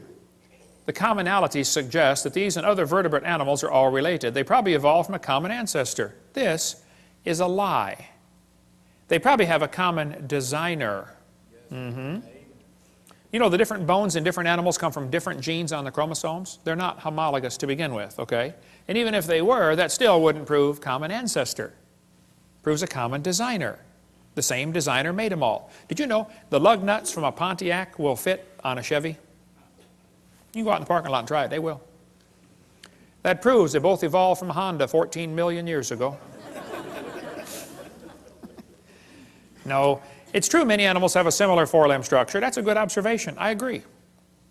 They say they must have had a common ancestor. Oh, bad conclusion.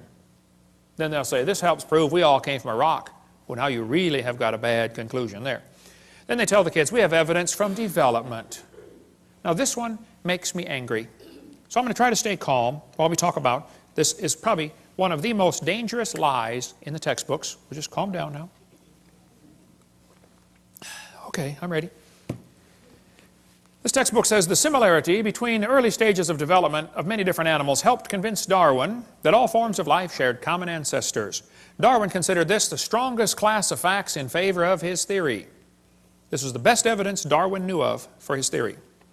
The guy who made up this dumb idea is named Ernst Haeckel. Haeckel called this idea we're about to share with you the biogenetic law, which means as animals develop inside the mother, they go through the stages of evolution. All you got to do is memorize the word farm, F-A-R-M, fish, amphibian, reptile, mammal. That's the way they say it happened. The phrase they had for it back then was ontogeny recapitulates phylogeny. Wow, what's all that mean? Well, ontogeny is the growth of the baby. It goes through stages, okay? Recapitulates means it reenacts or does over again. Phylogeny is the evolutionary sequence. This Irish textbook says, the presence of fish-like structures in embryos of different species shows these animals have evolved from fish and share the basic pattern of fish development.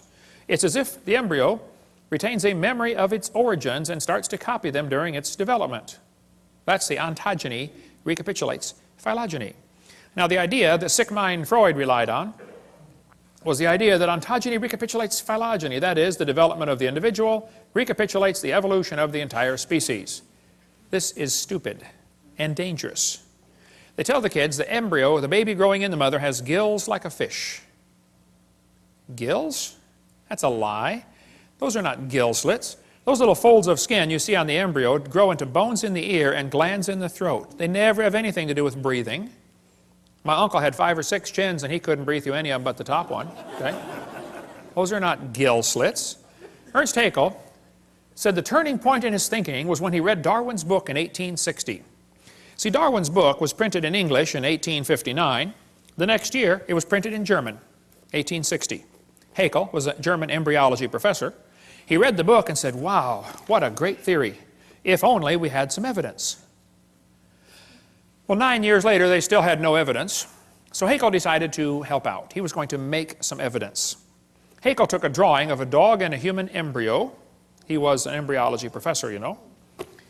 And he lied. He faked the drawings. He changed them and made them look exactly alike to prove they're related. He just is a bald-faced lie, okay?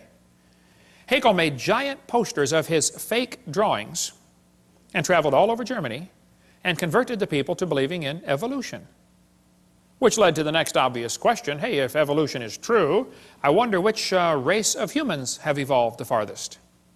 And guess who the Germans thought it was? Yeah, we'll talk more about that later. Now, on top are Haeckel's fake drawings. Underneath are the actual photographs of these animals. He lied. His own university held a trial and convicted him of fraud.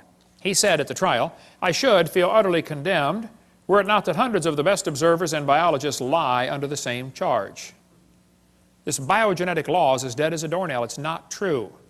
But it can't be taken out of the textbooks for some reason. It's been proven wrong since 1875, and they still keep it in the books. It's still used in this book,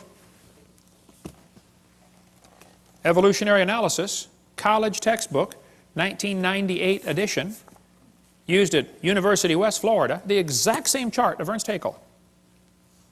That's only been proven wrong since 1875, okay? I know it takes a while to get textbooks up to date, but that's long enough. I think 130 years, they ought to be able to get it out by now, don't you think? Okay? More about the gill slits in this book here, Icons of Evolution.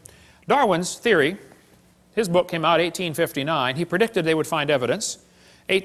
1869, Haeckel faked the drawings. 1875, it was proven wrong. But it's still in textbooks used all over the planet. 2004 textbook, still has it. 2005 textbook, and I pronounced it wrong as Chickasha, not Chickashaw, Chickasha, Oklahoma. I got corrected during the break. Still teaching the baby has gill pouches. Notice, for example, gill pouches, okay? Gill slits on the embryo. They're teaching this in textbooks all over the world. It's only been proven wrong since 1875. Get it out of the book. Tear the page out. I mean, it's a no-brainer. Tear out the page. It's not true. There's a junior high textbook telling them it has embryo has gill slits. This one says, similarly, humans and fish embryos resemble each other because humans and fish share a common ancestor. These similarities provide evidence that these three animals evolved from a common ancestor, tiny gill slits. Gill slits on the human embryo. Gills of fish. Tiny gill pouches, used in college textbooks. There's a 2004 textbook saying it has evidence of evolution is seen in development of embryos.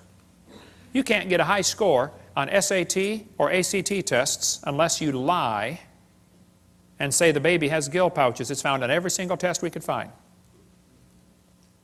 If you don't believe in evolution, you won't score high to get into college, or at least give the evolution answer. Why would they keep this in the textbooks 130 years after it is proven wrong? There's only one answer I can come up with. I'll tell you in a minute. This one shows a 5 to 6 week embryo, and it says by 7 months the fetus looks from the outside like a tiny normal baby, but it's not. It's not a baby at 7 months. Hello, that's a lie. It's a human at conception. 34% of babies born at 5.5 months will survive. One lady had surgery on her baby before it was born. Cut the mother open, cut the uterus open, and the baby's holding the doctor's finger at 5 months along. Let's see, the angel of the Lord said, behold, thou art with fetus. No, I believe he said you're with child, didn't he? Yeah, it's a child before it's born. Yeah. Scott Peterson is accused of murdering his wife and unborn child. Now, Paul is on, you hypocrite. Don't you think it's okay to have an abortion, and yet you call it an unborn child? Scott Peterson is found guilty of murdering his wife and son. That's because in California you have to have a double homicide to get the death penalty. So they want it to be a son or a child, but the rest of the time if you want to have an abortion it's okay. Now it's not a child, it's just a fetus. Well, let's get consistent here, folks, okay? Which is it? All right? More about embryology on this one, but why do they keep this in the textbooks? It's very simple. That's the only way to justify abortion. They want you to think it's not human yet. Somebody wants to reduce the population of this planet. And abortion has already done 20% of the entire world's population has been killed by abortion. 1 billion people. Let's see, Hitler killed 6 million, Stalin about 100 million, abortions 1,000 million. That's going to work. We'll cover more on that on video 5. Anna Rosa had her arm chopped off in a botched abortion. She was born anyway. They thought they killed her. Everybody says, oh, that's terrible. What if they would have cut her head off instead? We never would have heard about Anna Rosa. Now, I live in Pensacola. You might have heard of my town. We've had 2 doctors that were doing abortions shot and killed. Several clinics have been blown up or burned down. I did not shoot any doctors, and I did not blow up any clinics, okay?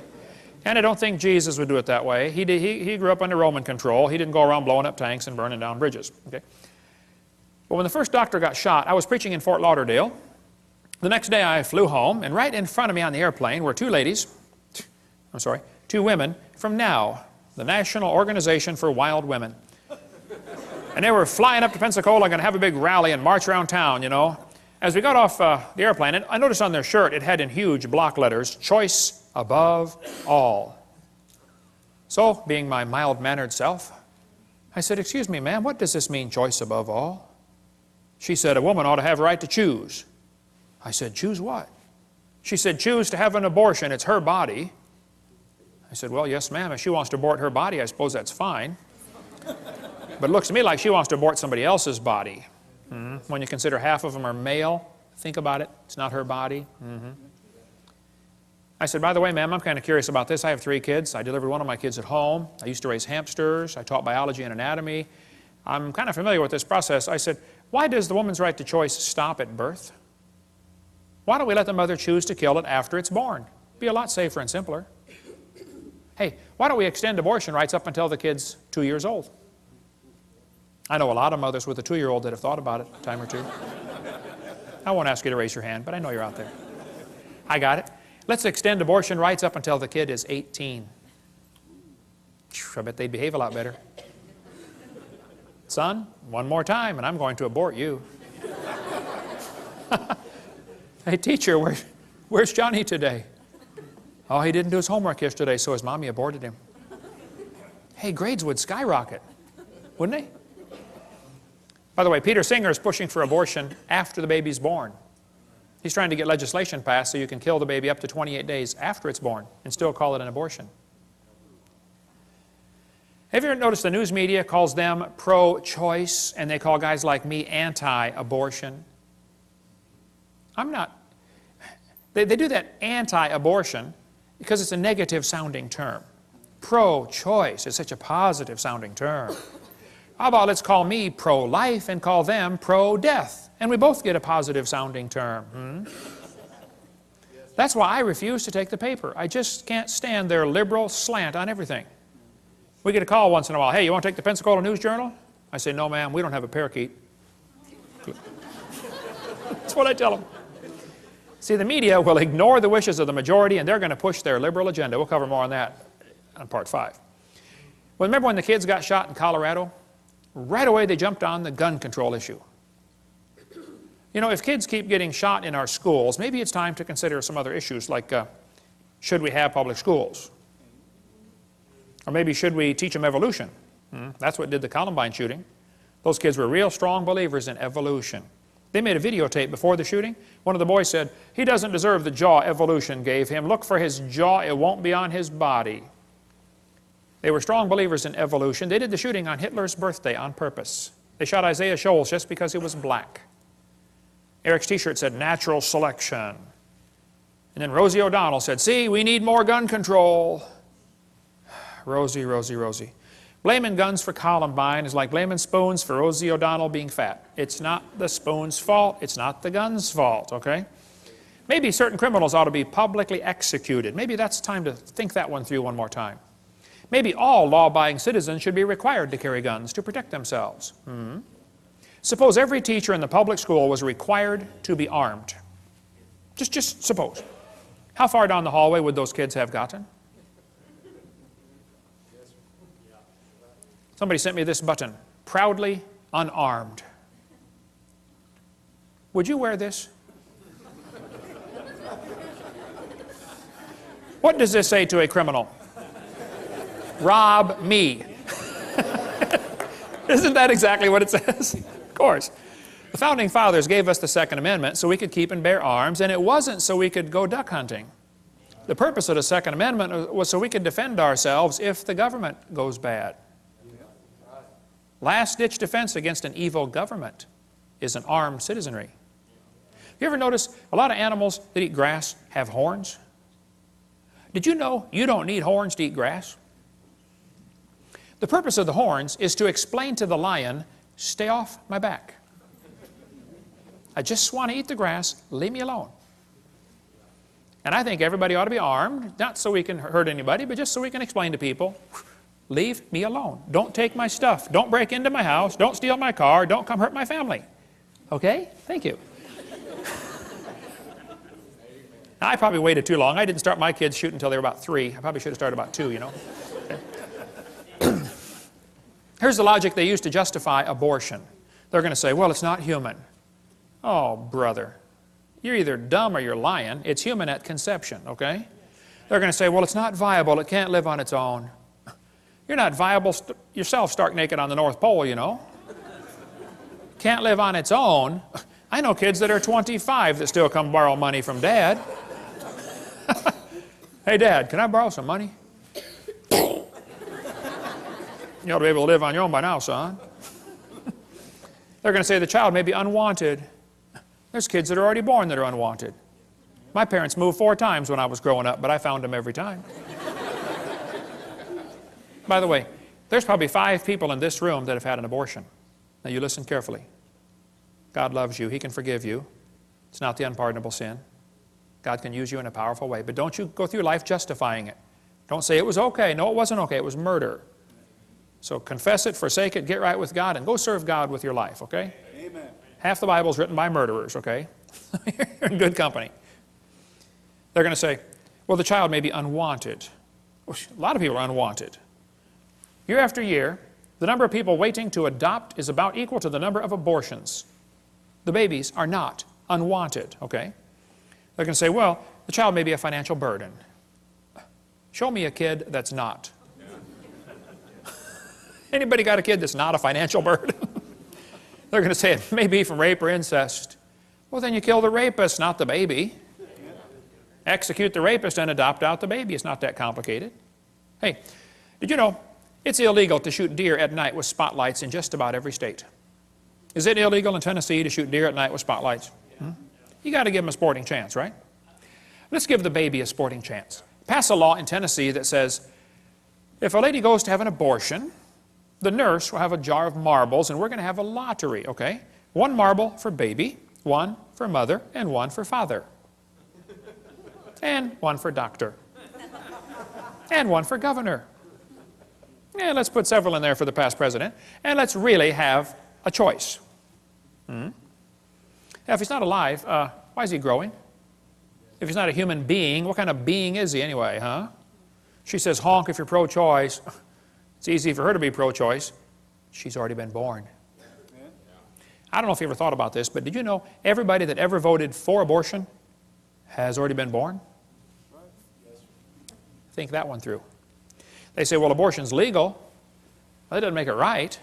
In 1936, the German Supreme Court declared Jews in Germany are not persons.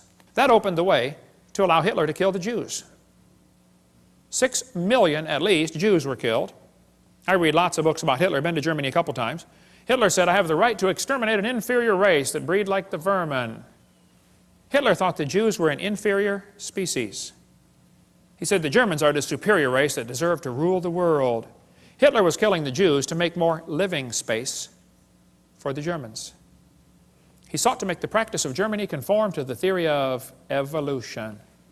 Hitler said, if you want these criminals, I'll send them to you on luxury ships. You know, in 1938, the Jews could have been saved, but America refused to take them. Every country but Sweden refused to take the Jews. Hitler's book and his mind was captivated by evolutionary thinking, probably since he was a boy. Evolutionary ideas lie at the basis of all that is worst in Mein Kampf. Hitler thought it was the duty of the strong to trample the weak. In his book, Hitler said, nature does not desire the mating of weaker with stronger individuals, even less does she desire the blending of a higher with a lower race. Who's a higher race, Adolf? He kept talking about the mingling of Aryan blood all through his book. He talked about Aryan races, lower peoples. Well, I found Hitler's hit list. Hitler thought the blonde-haired, blue-eyed Norwegians were close to pure Aryan. Did you get all that? The blonde-haired, blue-eyed Norwegian. Vorden står det till idag. Ja, sure you betcha. Oofta, hey there, fella. He thought the Germans were mostly Aryan. The Mediterraneans are slightly Aryan. The Slavics are half Aryan, half ape. Orientals are slightly ape. Black Africans are mostly ape. And Jews are close to pure ape. Hitler killed the Jews to speed up the evolution process. Let's eliminate the inferiors. Anybody know where the Olympics were held in 1936? Berlin. Anybody know who won the most gold medals? Jesse Owens, the black American athlete. Hitler was so angry, he said, it's not fair to make my men race against this animal. Hitler said, I regard Christianity as the most fatal, seductive lie that ever existed. Well, that's because he thought biological evolution would weed out the religion and be a weapon against religion, because the Bible teaches all nations are of one blood. And if you think you are superior to somebody because of the color of your skin, number one, you're wrong. Number two, you're stupid. Okay, number three, you're not right with God. Okay, we cover more on the races, and there's no such thing as races. It's just skin colors on video number 7. I stood in the courtroom in Nuremberg where they held the trial years ago. Those guys on trial said, we did nothing illegal, we were just obeying orders. Yeah, and they were found guilty anyway, weren't they? Because see, there's a higher law than Germany's law. It's called God's law. Now, the Supreme Court in America in 1973 said the word person does not include the unborn. That's the decision that opened the way now for 45 million babies to be killed in America. 1,000 million, that's a billion worldwide. On September 11th, 2001, 3,000 Americans were killed by terrorists. We spent billions of dollars trying to hunt them down and kill them, right? You know what else happened September 11th, 2001? 4,500 Americans were killed by abortionists. 50% more, and nobody said a word. The next day it happened again. We've had a September 11th tragedy every day ever since. Have we gone nuts? Margaret Sanger started a group called Planned Parenthood to eliminate the inferior species. She wanted to wipe out the blacks, the Jews, and the Orientals. She thought they were human weeds. We could spend all day on Margaret Sanger, but they thought that, just like Hitler said the Jews are a parasite in the body of nations, Margaret Sanger said the unborn child is a parasite in the woman's body. No, it's a child, okay? It's a baby. We could spend all day on Margaret Sanger. We don't have to take time for that now, but this is a Planned Parenthood document from 1952. They said, your question's answered about birth control. What is birth control? Is it an abortion? They said, oh, definitely not. An abortion requires an operation. It kills the life of a baby after it has begun. Well, you bunch of hypocrites at Planned Parenthood. Now they're the biggest funder of abortions in the country. These 6 things doth the Lord hate. Hands that shed innocent blood. God hates this. Cursed be he that taketh reward to slay an innocent person. And all the people shall say, Amen. Amen. Your textbooks are going to tell you kids that you have an appendix that is vestigial. You don't need it anymore. That's a lie. You need your appendix. The appendix is part of your immune system. Here's an article on the web from University of Chicago. Ask a scientist. Nancy writes in and says, what is the function of the appendix in a human before it is taken out through surgery? This lady writes back and says, the appendix has no known function. She's way behind the times on that one. She goes on to say, it is believed that the appendix will gradually disappear in human beings as our diet do not includes cellulose no more.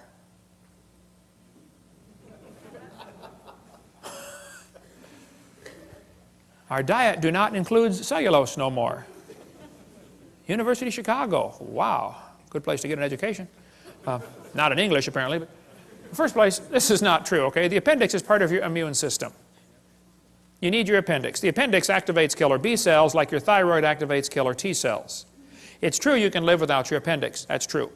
You could live without both your legs and both your arms and both your eyes and both your ears also. Doesn't prove you don't need them. If you take your appendix out, you got a much better chance of getting all sorts of diseases. This textbook says the whale has a vestigial pelvis. Many organisms retain traces of their evolutionary history. For example, the whale retains pelvic and leg bones as useless vestiges. National Center for Science Education teaches, Bossy the cow evolved to blowho the whale. The cow evolved to the whale. And the evidence is the pelvis. Whales have a vestigial pelvis and leg bone that serve no purpose. They have hind limb bones that have no function. Just imagine whales walking around. It's true. Well, here's the bones they're talking about right there. Just imagine the whale walking around. I have tried and tried to imagine, and I just can't do it. Almost every type of whale has these bones right there in the abdomen. They are not attached to the spine. That's correct. Textbook says the whale's pelvis is located far from the vertebra and has no apparent function. The whale's pelvis is evidence of its evolution from four-legged, land-dwelling mammals. This is a lie. Those little bones are anchor points that special muscles attach to that allow the whales to reproduce. Whales are kind of big, you know. And without those special muscles and those special bones, they can't get more baby whales. So either these guys are ignorant about their whale anatomy, or they're lying to your kids trying to spread their theory. But it's not true that those are vestigial, okay? There are no vestigial organs, and if there were, think about it, that would be the opposite of evolution. That's losing, not gaining. How's that going to help? You lose everything until you have it all? We could spend 2 days on whale evolution. Every one of them, Ambulocetus and Pakicetus, have all been proven baloney. They can't be intermediate species, okay? The authors were certain the feet were enormous, even though nothing was found. Basilosaurus could not possibly have been ancestral to any of the modern whales. Pakicetus was made from one small piece of jaw, a small piece of skull, a small piece of jaw, and a few teeth.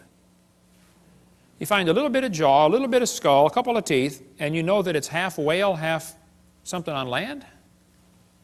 That's kind of a stretch, don't you think? We'll cover more on that later, but there's all kinds of stuff on our website about this. I've got in my museum a 15.5-foot python snake skin. If you look at the south end of that snake skin, it's got a couple claws attached to a little 2-inch bone going up inside the snake's body. We've got them in our museum, okay? Textbook says, see, boys and girls, this is a vestigial structure. The boa and the python have these little tiny claws.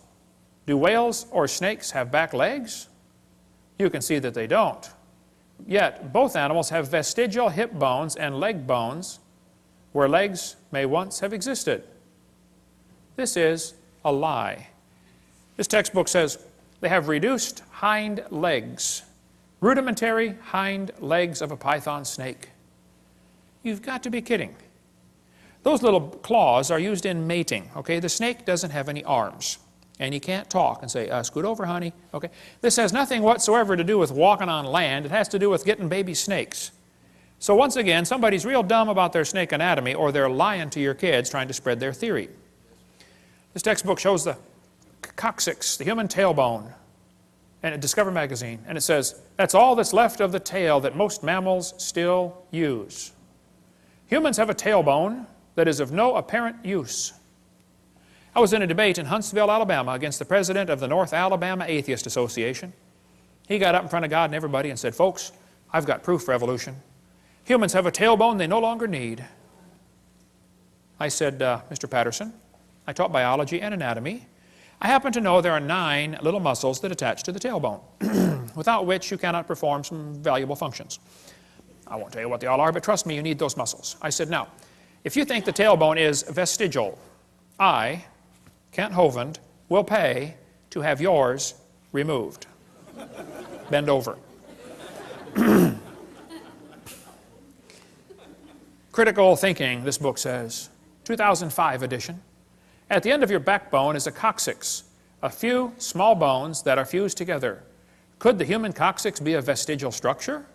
Or is it the start of a newly evolving structure? That's thinking critically. They give the kids 2 answers, 2 options, both of which are wrong. There's a third option, you know. Maybe it's fine just like it is.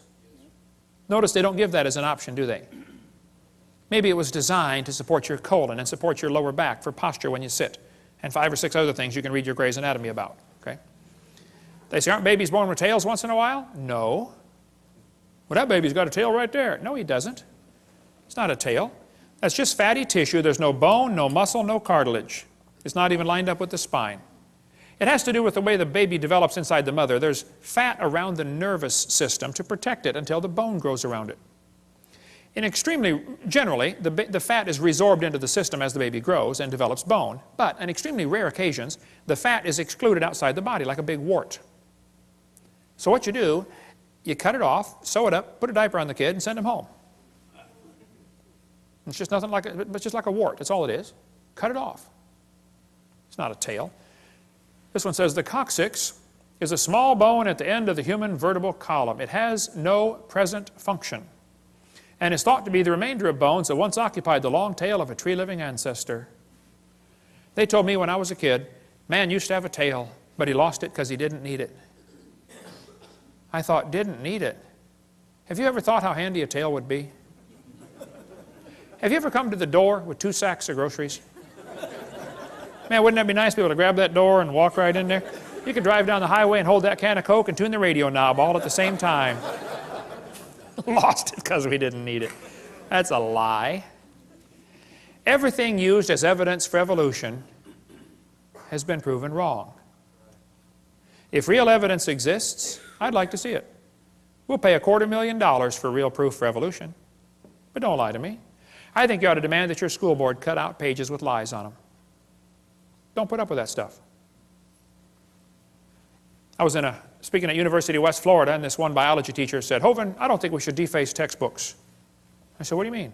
He said, well, tonight you said we should cut out the pages with this stuff on it. We shouldn't deface a textbook. I said, well, sir, suppose you were teaching math and you found a book that said 2 + 2 is 5. What would you tell your students to do? He said, I would tell them to mark out the wrong answer and write in the right answer. You would deface a textbook? I said, now, sir, you teach biology, don't you? He said, yes, I do. I said, well, suppose you found one of your textbooks that taught the embryo has gill slits or the snake has a vestigial pelvis or, you know, all this stuff I covered tonight. Are you going to tell your kids to tear that page out? He said, oh, no, no. I said, would you tell them to mark it out and then write something in the column that it's not correct? He said, no, no, no. I said, would you at least put a warning sticker in the front cover that said, hey, kids, the information on page 85 is wrong. Would you at least warn them? He said, oh, no, no. I said, you would correct a math book, but you won't correct a biology book. I said, you, sir, are a hypocrite. And the folks in this county need to help you get a different job picking peaches or changing tires. But you got no business taking our tax dollars to lie to these kids coming through your class. We're paying for this school. Why don't you be respectful and resign or quit lying to the kids?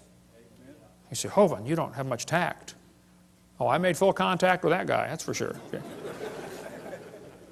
Evolution is unproved and unprovable. We believe it because the only alternative is special creation. They just don't want to believe this. They don't want to believe in creation. And they're willing to believe a lie rather than believe the truth, just so they can support their wicked lifestyle. Psalm 94 says, he that formed the eye, shall he not see? God formed the eye. Eyeballs are incredibly complicated. Charles Darwin said, to suppose that the eye could have been formed by natural selection seems, I freely confess, absurd. But then he goes on for 3 or 4 pages and says how he thinks it happened anyway. Your eyeball's amazing. You know, at the back of your eye, there are 137 million light-sensitive cells in 1 square inch, called your retina. All of them wired straight to the brain.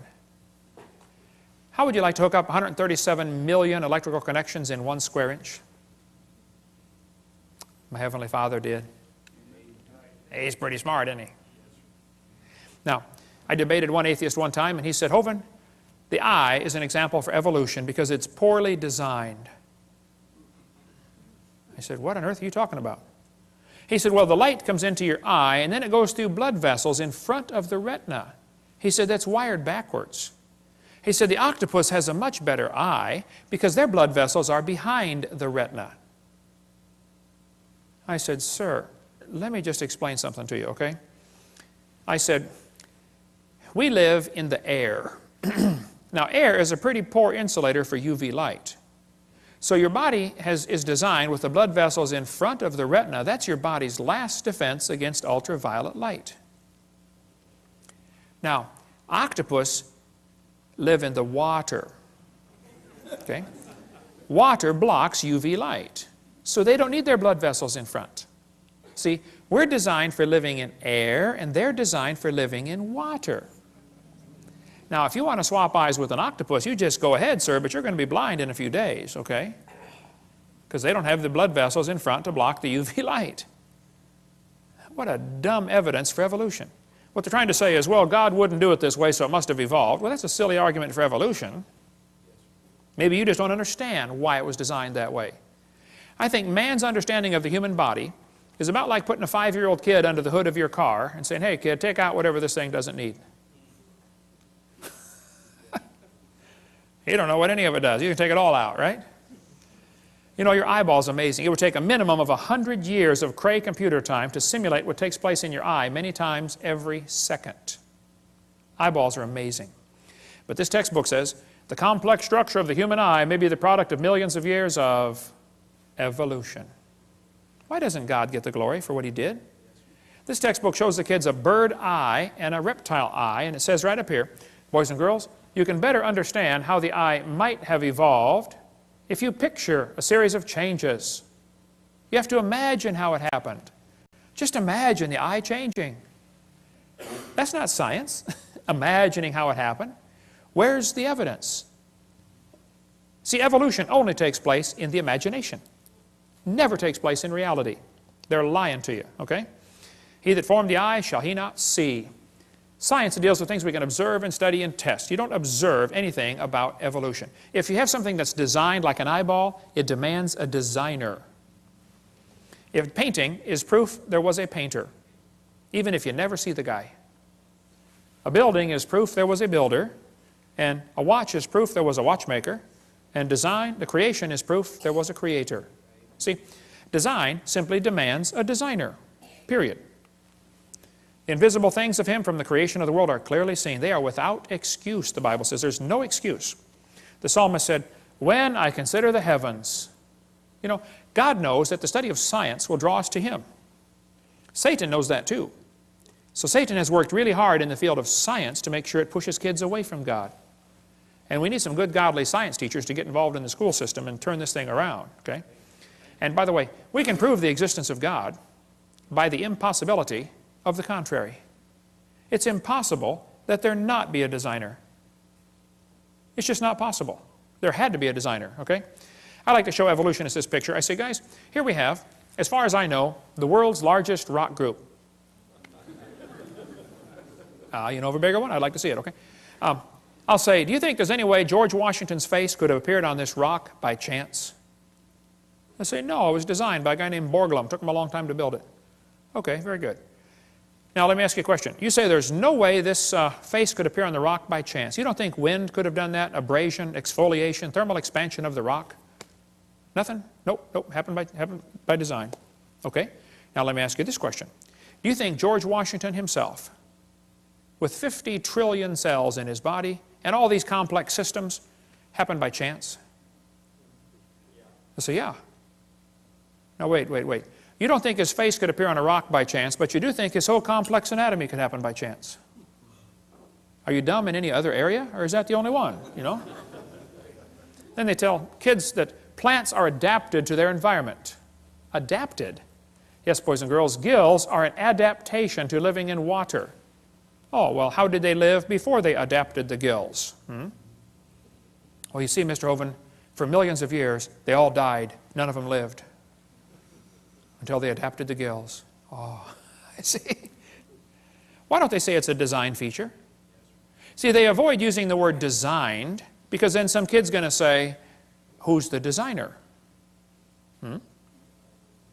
Adaptations for living on land. Legs. Oh yes, boys and girls. Legs support the body's weight as well as allow movement from place to place. Well, that's true. It doesn't prove they adapted by themselves, though. Lungs. Oh boy, the delicate structure of a fish's gills depends on water for support. On land, lungs carry out gas exchange. That's true. That's not proof one changed to the other, though. They just make this mental, imaginary connection in the kids' minds. I've got a Casio Databank stopwatch, watch, okay? Holds 300 phone numbers. It's a calculator, stopwatch, an alarm clock, and a countdown timer. It does not tell time. I have to look at it. But it's a pretty amazing machine. $70 at Walmart. I was in Japan a couple years ago, but I did not see the guy who makes the Casio Databank watch. I never saw him. Do I have to see the guy who made it to believe he exists? Is it logical for me to stand here in Tennessee and say, I believe there's a watch designer in Japan that made this thing? Is that logical? Even if I never see him? Sure. Would it be illogical for me to say, I've never seen him, so I don't believe he exists? That would be totally dumb, wouldn't it? And you don't have to see the Creator to believe he exists, okay?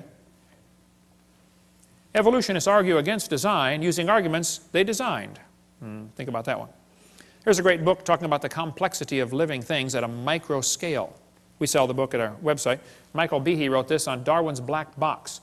He spends a whole chapter describing the hair on a bacteria. That hair is so complicated, it's attached to a little tiny motor. The motor is so tiny that 8 million of them would fit in the cross-section of a human hair, but the motor turns 100,000 RPM. Let's see you build a motor like that. Pretty amazing. And as things get smaller, the world they live in feels more sticky to them. The viscosity of the fluid seems greater. So a bacteria swimming through water is about like a person swimming through peanut butter. And that little motor is so powerful and turns so fast, that bacteria can swim about like a person going 60 miles an hour through peanut butter. We got a little model of it in our museum if you want to come down and see how they work. And the textbook says, humans probably evolved from bacteria more than 4 billion years ago. What? They can swim through peanut butter 60 miles an hour. We should sign them up for the Olympics, man. We evolved from them. We're getting worse, not better. It's a lie. Nothing this small and complex could have happened by chance. This is a great book that we sell in our bookstore. Just simple illustrations. Could a box evolve? Could an ink pen evolve? Could a paperclip evolve? It just goes through a bunch of simple things and show it just can't happen, okay? Then they talk about the origin of life. Yes, boys and girls, how living things started from non-living matter. This is pure baloney, how they teach this in the books. We're going to cover that after a quick break. Cover a few more lies in the textbooks and then tell you what you can do about it. Some practical steps to fix the problem right after the break. In the last 2 sessions, we covered 15 lies found in the typical textbook. I taught high school science for 15 years, and I'm not against science, I'm not against schools, I'm not against teachers, but I'm against lies. Just don't lie to the kids, okay? The Bible says in the book of Proverbs, "Cease, my son, to hear the instruction that causeth thee to err from the words of knowledge." Don't listen to things that are simply not true, okay? Get the lies out of the books. The Bible says God created all things, and it says, "Heaven is my throne and earth is my footstool." Hath not my hand made all these things? God made everything. And the Bible says God formed the entire world. The Bible says God created great whales and every living thing. Now the textbooks in school are going to teach your kids that every living thing happened by itself. They're not going to teach them God created every living thing, that's for sure. Here's a textbook that says, "The history of life on earth began about 3.5 billion years ago. How this occurred has been and will continue to be a topic for inquiry." Let me give you the Hovind translation of what they just said. What they just said is, it's okay to inquire how it evolved. It is not okay to inquire if it evolved. Hey kids, you're allowed to research, how did evolution happen?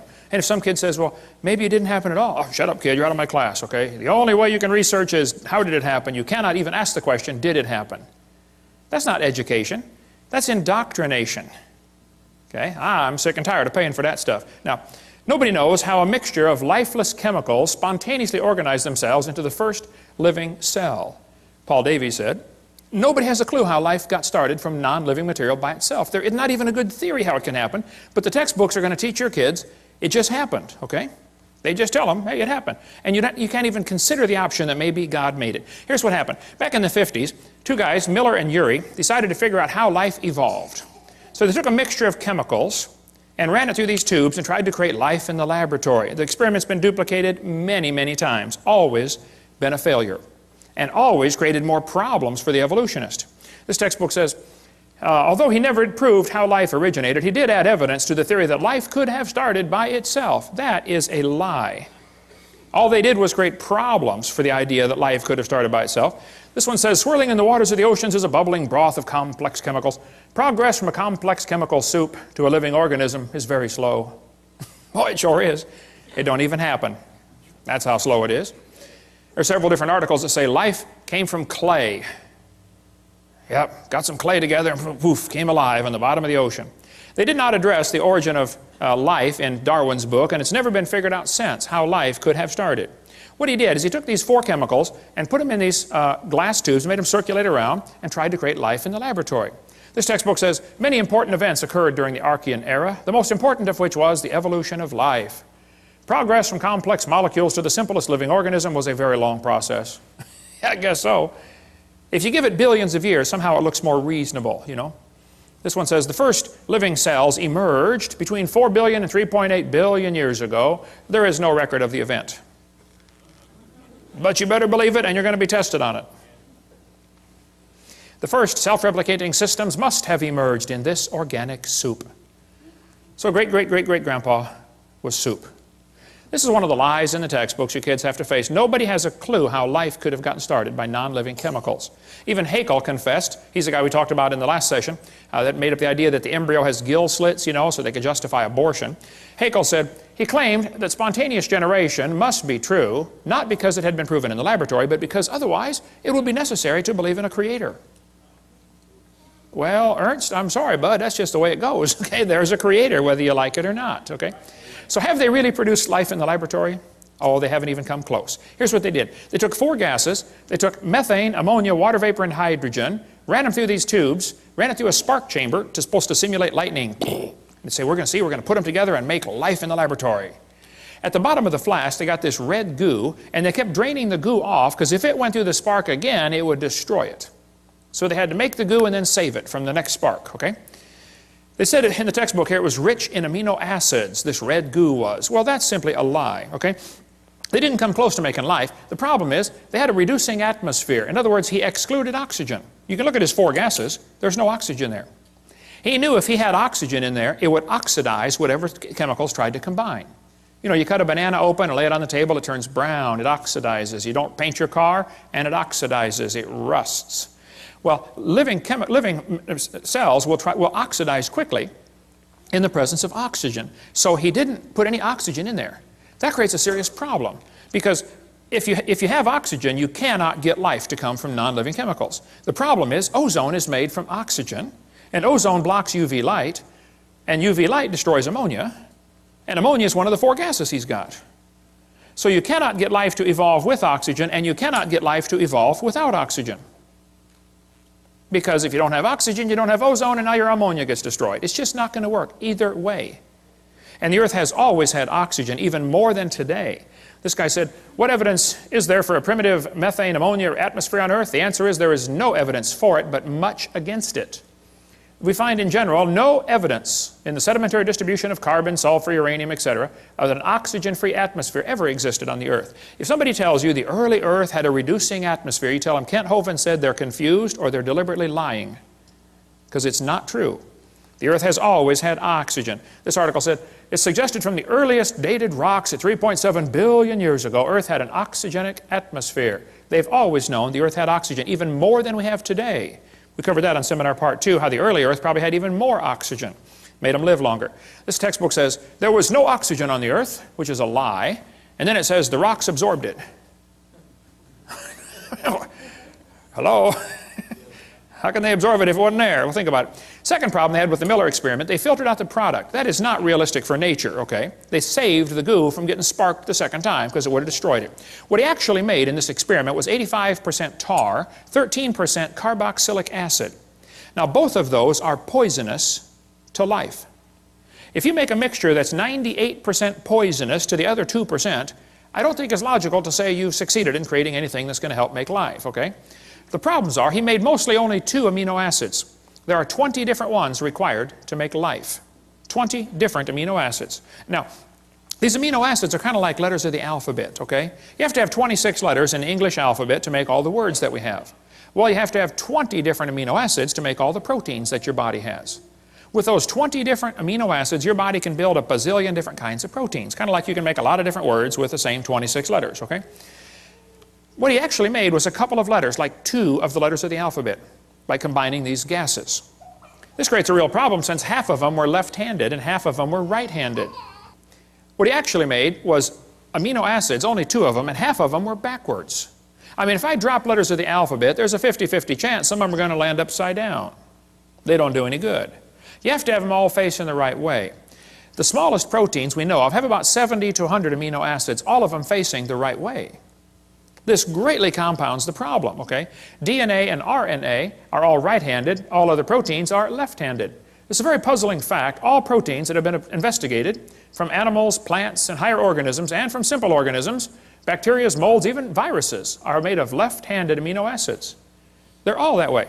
So he's really got a problem since half of his letters were backwards. And there are hundreds of amino acids required to combine in just the right way to make a protein, and they unbond in water faster than they bond. And they claim this all happened in the oceans. Well, the oceans are completely full of water, all the way to the bottom. And Brownian motion is going to drive them apart. It's not going to put them together. One of the lies in the textbooks is that they made life in the laboratory. They have all they've done. Every experiment has made the problem worse for the evolutionist, okay?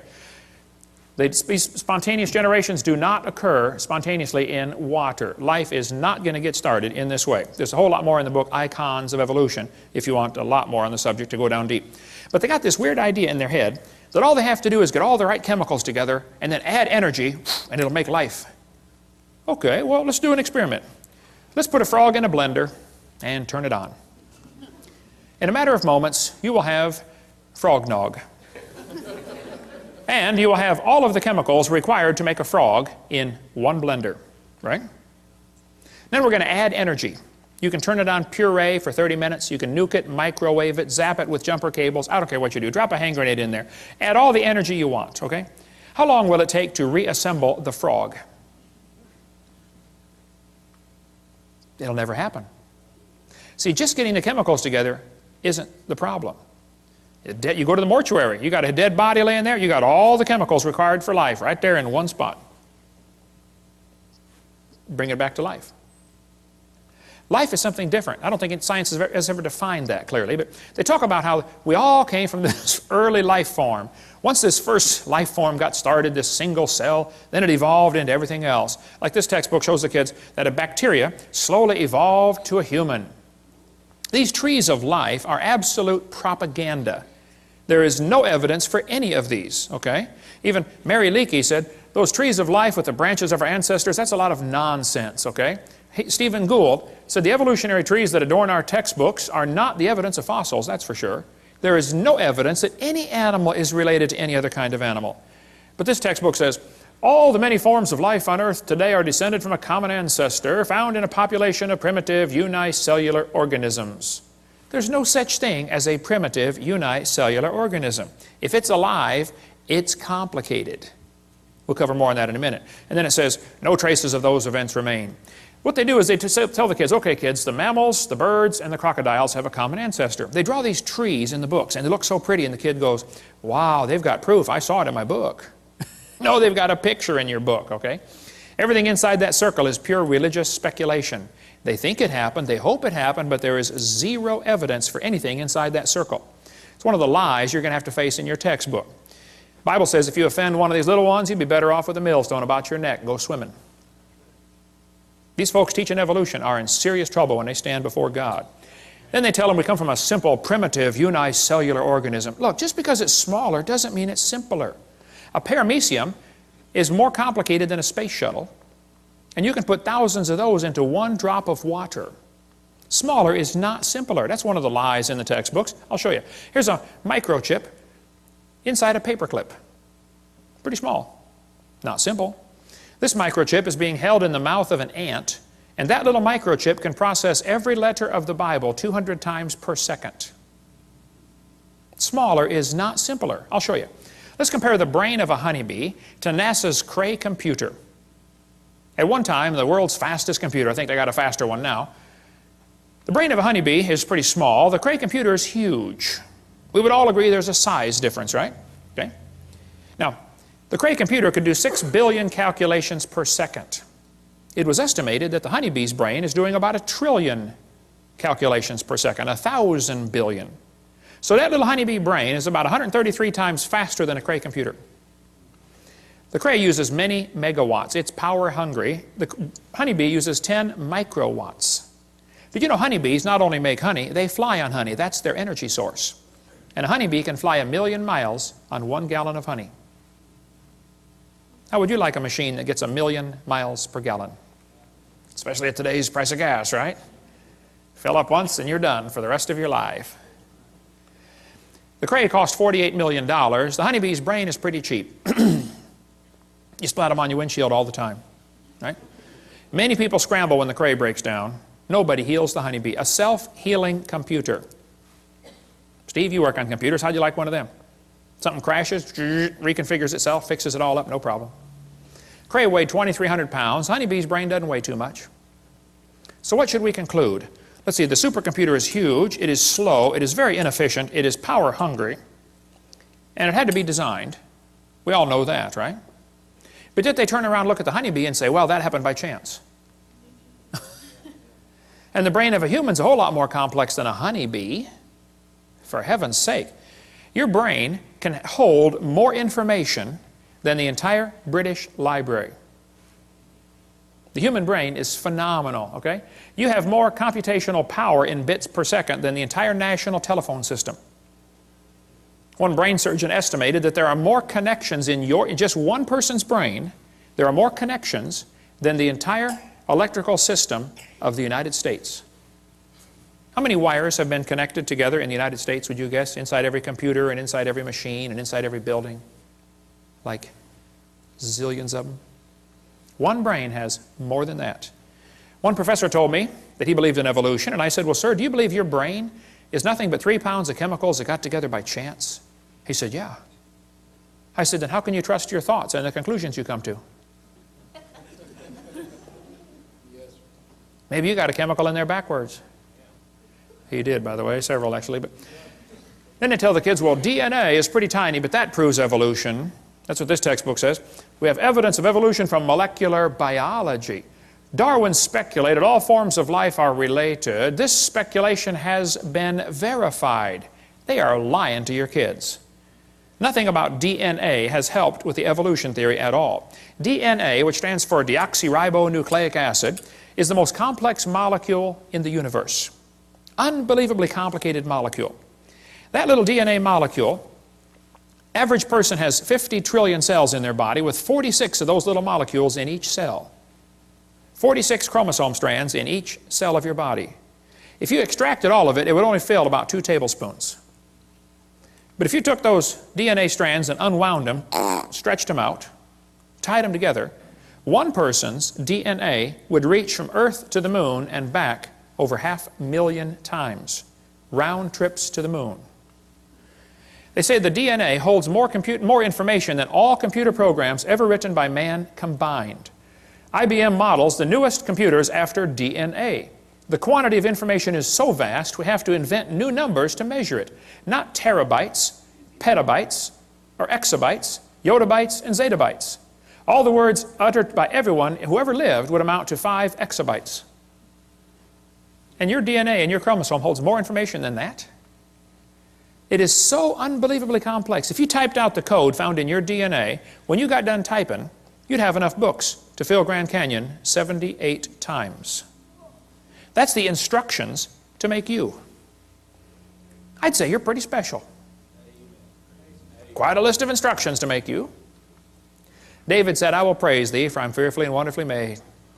And he didn't have a microscope, and he could figure that out. Yeah. You know, from conception to birth, the baby adds 15,000 cells per minute to its body. Each one is more complicated than a space shuttle. How would you like to be in charge of the supply end of supplying a factory that is producing 15,000 space shuttles a minute? And it's your job to make sure they have all the nuts and bolts and screws and everything they need to put that thing together. Some of you women are saying, boy, I did it, and that's hard too. Sometimes they want pickles in the middle of the night, you know. What are you building down there anyway, you know?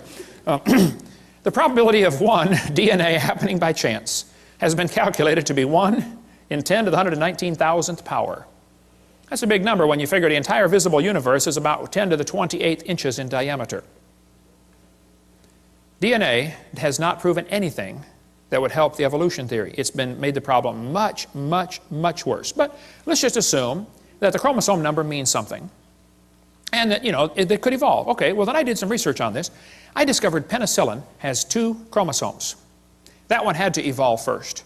And then slowly over millions of years, they got some more chromosomes because they're complicated, you know, and turned into a fruit fly. You can see the similarity there. It's only got 8 chromosomes. And then very slowly it evolved some more chromosomes and became either a tomato or a housefly. Very tough to tell the difference. They're identical twins, you know. And then very slowly over millions of years, it evolved into either a pea or a bee. You can see the similarity there, you know, pea, bee, very similar. And slowly became lettuce and then a carrot. And finally, when we got to 22 chromosomes, triplets. The possum, the redwood tree, and the kidney bean all have 22 chromosomes. Average scientists cannot tell them apart. Let's see, which one is which here? Okay, let's see, tree, possum, bean, and we have 46, folks. And if we can just get 2 more, the next step of human evolution, we're going to become a tobacco plant. I know some already smell like it. Sometimes I'll get on the elevator and I'll say, man, you're evolving, you're way ahead of me. And it probably won't happen in my lifetime, but we might get enough chromosomes someday to be either a dog or a chicken. They're twins too, you know. And then way down the road, you know, we're going to become a carp. They got double the chromosomes we do. And someday, star date 349572, we're going to become a fern. I was at a church one time and this lady walked up to me afterwards and she said, Mr. Hovind, I'm fern. I shook hands with that hand right there. I'll never wash it again. Hey, how come the evolutionists are always comparing things that fit their theory? Why don't they show us the things that don't fit their theory? Like, let's just say we're going to examine how things evolved based upon how long they lived. Well, we could arrange animals by how long they live, and we'll find out the hamster evolved first, slowly turned into a cat, and then a canary, and then a dog, and then a chimpanzee, and an alligator, elephant, horse, turtle, and human. We made it, folks. We made it. Let's arrange the animals based on how long they're pregnant, their gestation period. Well, in that case, the possum, only 13 days. How'd you like that, ladies? Only be pregnant for 13 days. Not bad, huh? Yeah, I'd have a bunch of kids in. Slowly evolved into a hamster, then a rat, then a rabbit, kangaroo, on down the list, and the elephant. 640 days. They are the winner. The most evolved creature on earth. Or maybe, you can see here the cat and the dog are identical twins, you know. Maybe we should arrange them based on how much they weigh in their adult form. Well, the shrew only weighs 4 grams. Slowly it became a mouse. And very slowly, over billions of years, became a whale. The whale's the most evolved now. Why don't they show us these charts, huh? And why is it that amphibians have 5 times more DNA than mammals, and some amoeba have 1,000 times more DNA? They don't tell us these things because it doesn't fit their theory. It's impossible to arrange in any sort of evolutionary series based on just one little bit of facts. You better find all the facts. You find out this evolution theory fails miserably. But they tell the kids, we're going to think critically. Boys and girls, there are 20 kinds of amino acids. That's a fact. Explain how this fact supports the idea that all life shares a common ancestor. How's a Christian kid supposed to answer that for homework for Monday? Don't you see a built-in assumption in this question? That's not learning to think critically. Would the kid be allowed, teacher, to explain how this fact that all life forms have 20 amino acids, would the kid be allowed to say, maybe that proves the intelligence of a common designer? Maybe God gave all the animals the same basic 20 amino acids so that we don't have to just eat each other, you know. I mean, if they're all totally different, wildly different kinds, then we could only eat other humans. But see, God made it this way so the brown cow can eat the green grass and give the white milk and make the yellow butter, and I eat it and get the blonde hair. Maybe that's why there's all the same basic building blocks. Yeah. One of the lies they face in the textbooks is this idea that all these similarities prove a common ancestor. Well, let's pretend that it does, okay? This textbook says humans and orangutans are 96% similar, proving a common ancestor 15 million years ago. I don't think so. Humans and chimps have thousands of differences. Thousands of differences. Overall, this guy says the genetic difference is only 1.6%. Oh, that's what they used to think, but that's a lie. Barney Maddox was the leading genome researcher on this project. He said the genetic difference between human and chimpanzee is at least 1.6%. That doesn't sound like much, but calculated out, that's a gap of 48 million nucleotides. And a change of only 3 nucleotides is fatal to an animal. He said it's not going to happen. That's when they thought the difference was 1.6%. It's still too big of a gap. Now then, later they found out, oh, actually it's a 95% similarity, which is 5% difference. And just recently they said, oh no, wow, look at this, it's 7.7% difference. The difference, the more we study about this, the worse the problem gets for the evolutionist. Actually, it's becoming worse by the day. This result is based on only 1 million DNA bases out of 3 billion. They've only analyzed 1/3000th of the human DNA code. Very small percent has actually been analyzed. French and American scientists have mapped chromosome 14, the longest sequence to date. and the site of more than 60 disease genes. The feat enlisted nearly 100 researchers and marks the 4th of the 24 human chromosomes mapped so far. If somebody tells you they have mapped the entire human genome, you tell them Kent Hovind said they're mistaken or they're lying. Okay? They've only mapped a small percentage. Okay? Then it says, the French National Sequencing Center said the chromosome is comprised of more than 87 million pairs of DNA, all of which have been sequenced, so the chromosome's map includes no gaps. This is the longest piece of contiguous DNA sequenced. 87 million pairs, a fraction of the total 3 billion pairs found in the human genome. They still don't know how much there's in there, and it's already 7.7% difference. This researcher said, human genome is littered with up to 20,000 pseudogenes. That proves evolution. I get this in debates all the time. They'll say, what about the pseudogenes? I said, there's no such thing. They said, well, yeah, there are thousands of pseudo, which means a false gene. It doesn't do anything.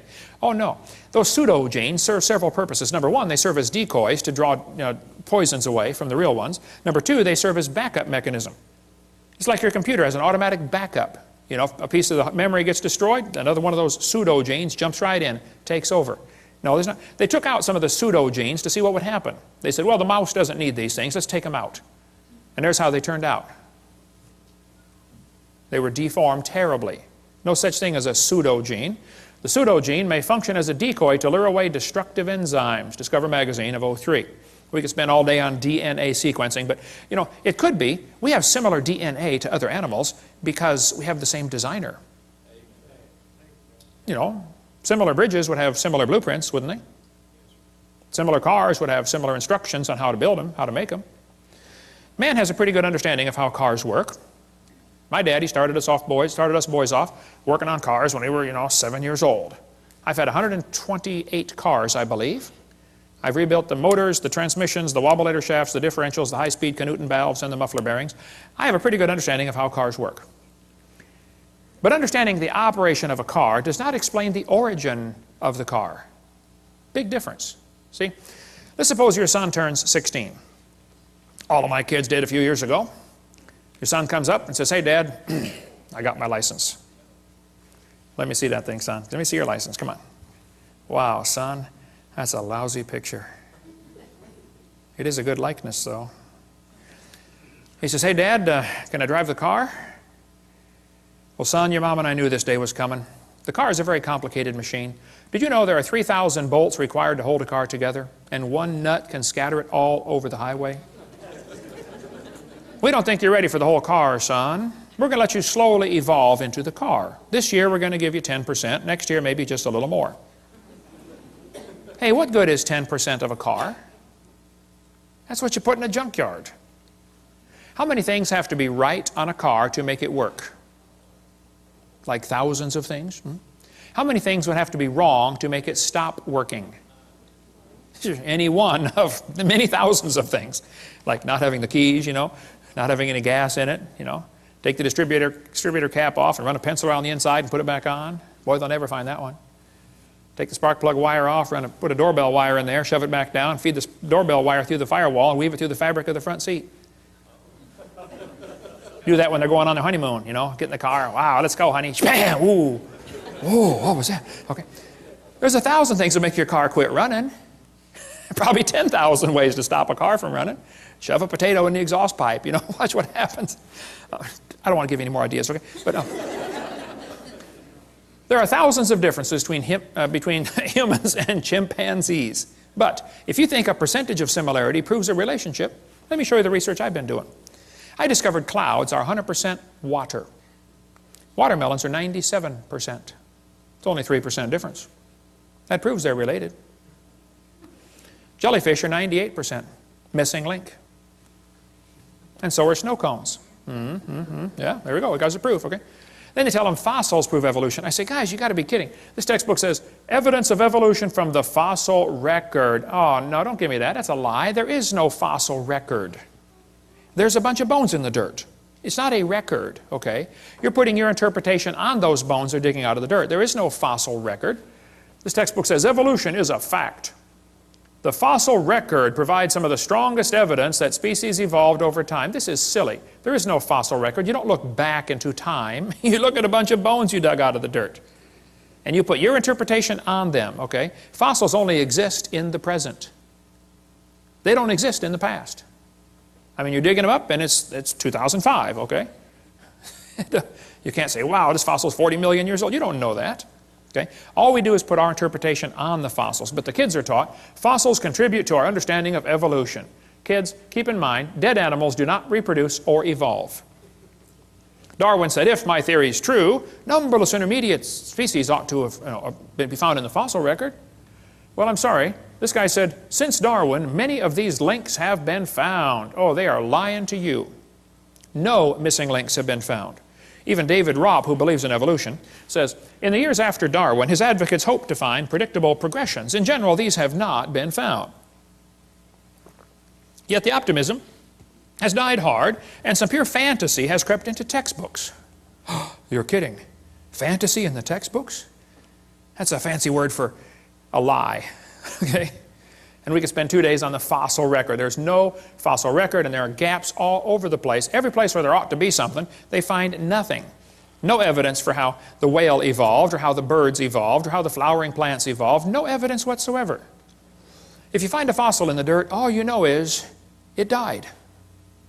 You couldn't prove it had any kids, and you sure couldn't prove it had different kids. And why would you think a bone in the dirt can do something animals today cannot do? Which is produce something other than their kind. Luther Sunderland wrote to major evolutionists all over and said, hey, where's the evidence for evolution? They wrote back and said, we don't have it, somebody else has it. He wrote to Colin Patterson because Patterson has access to the largest fossil collection in the world. British Museum of Natural History. Nobody's got more fossils than them. Patterson wrote a book about evolution, but he didn't show any missing links. So Sunderland wrote him a letter and said, excuse me, why didn't you show the missing links in your book? I'd like to see a picture of the missing link. Patterson wrote back and said, I fully agree with your comments on the lack of evolutionary transitions in my book. If I knew of any, fossil or living, I would certainly have included them. I will lay it on the line. There is not one such fossil. There are no missing links. The whole chain is missing. It's not a link they're looking for, folks. Even Stephen Gould said the absence of fossil evidence is a nagging problem for evolution. Yeah, it sure is. Stephen Gould died with a set of my videos on his shelf in his library. I hope he watched them. I donated them to him years ago, way before he died. Hopefully he watched them and got saved. I don't know. So Niles Eldridge and Stephen Gould have kind of resurrected the punctuated equilibria idea that came actually from Richard Goldschmidt. Goldschmidt said, the first bird hatched from a reptilian egg. They got so frustrated looking for missing links, they couldn't find any. They said, well, this just proves evolution happened quickly. Oh, I see, yeah. And this bird that hatched from the reptile egg, excuse me, who did it marry? Don't you have to have two in the same place of the opposite sex? I mean, what if you get two males? Huh? And don't they have to be at the same time in history? What if one's born just 10 years before the other one? Ah, just missed it. You got to get them in the same place of the opposite sex at the same time, and they got to be interested. You got a whole bunch of problems, okay? Serious problems. Then they tell the kids to think critically. Which theory best describes the organism's evolution? Gradualism or punctuated equilibria? Look what they do. Kids, which theory is the best explanation? Slow evolution or fast evolution? Do you see how they're giving the kids two options, both of which are false? Which is correct, boys and girls? Elephants are orange or elephants are pink? Oh man. Mom, what should I write for this one? I don't know, honey. Go do your homework. They're neither one. You realize how frustrating this is for Christian kids to go through public schools and have this kind of stuff day after day after day, and how it wears at their faith? And they finally just start giving the evolution answers. And 75% of the kids from Christian homes are being destroyed and losing their faith going through these public schools. That's not thinking critically. This textbook says, which is correct, boys and girls? Did evolution happen gradually or in short leaps and punctuated equilibria? They give them two options. Evolution happened slowly or evolution happened quickly. These guys are not capable of thinking outside the box. It didn't happen at all. Is that an option? But I guarantee if a kid puts it didn't happen at all on his test question, the teacher's going to count it wrong. I debated Dr. Pigliucci from Knoxville, Tennessee, UT Knoxville. I said, Dr. Pigliucci, you've studied and taught evolution of plants for 10 years. You've received $650,000 in grant money to study the evolution of plants. What's the best evidence you know of for evolution? That was my question. His answer was, the evolution of whales.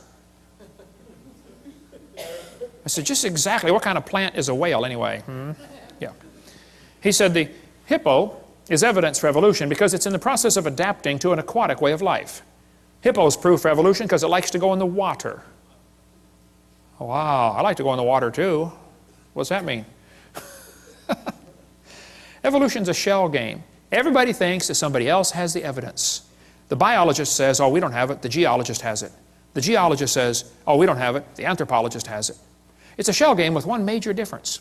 You know how they put the P down there and try to get you confused, you know, which one has the P? The difference is there's no P under any of them. Nobody has the evidence. Nobody. They're all lying. They say, what about horse evolution?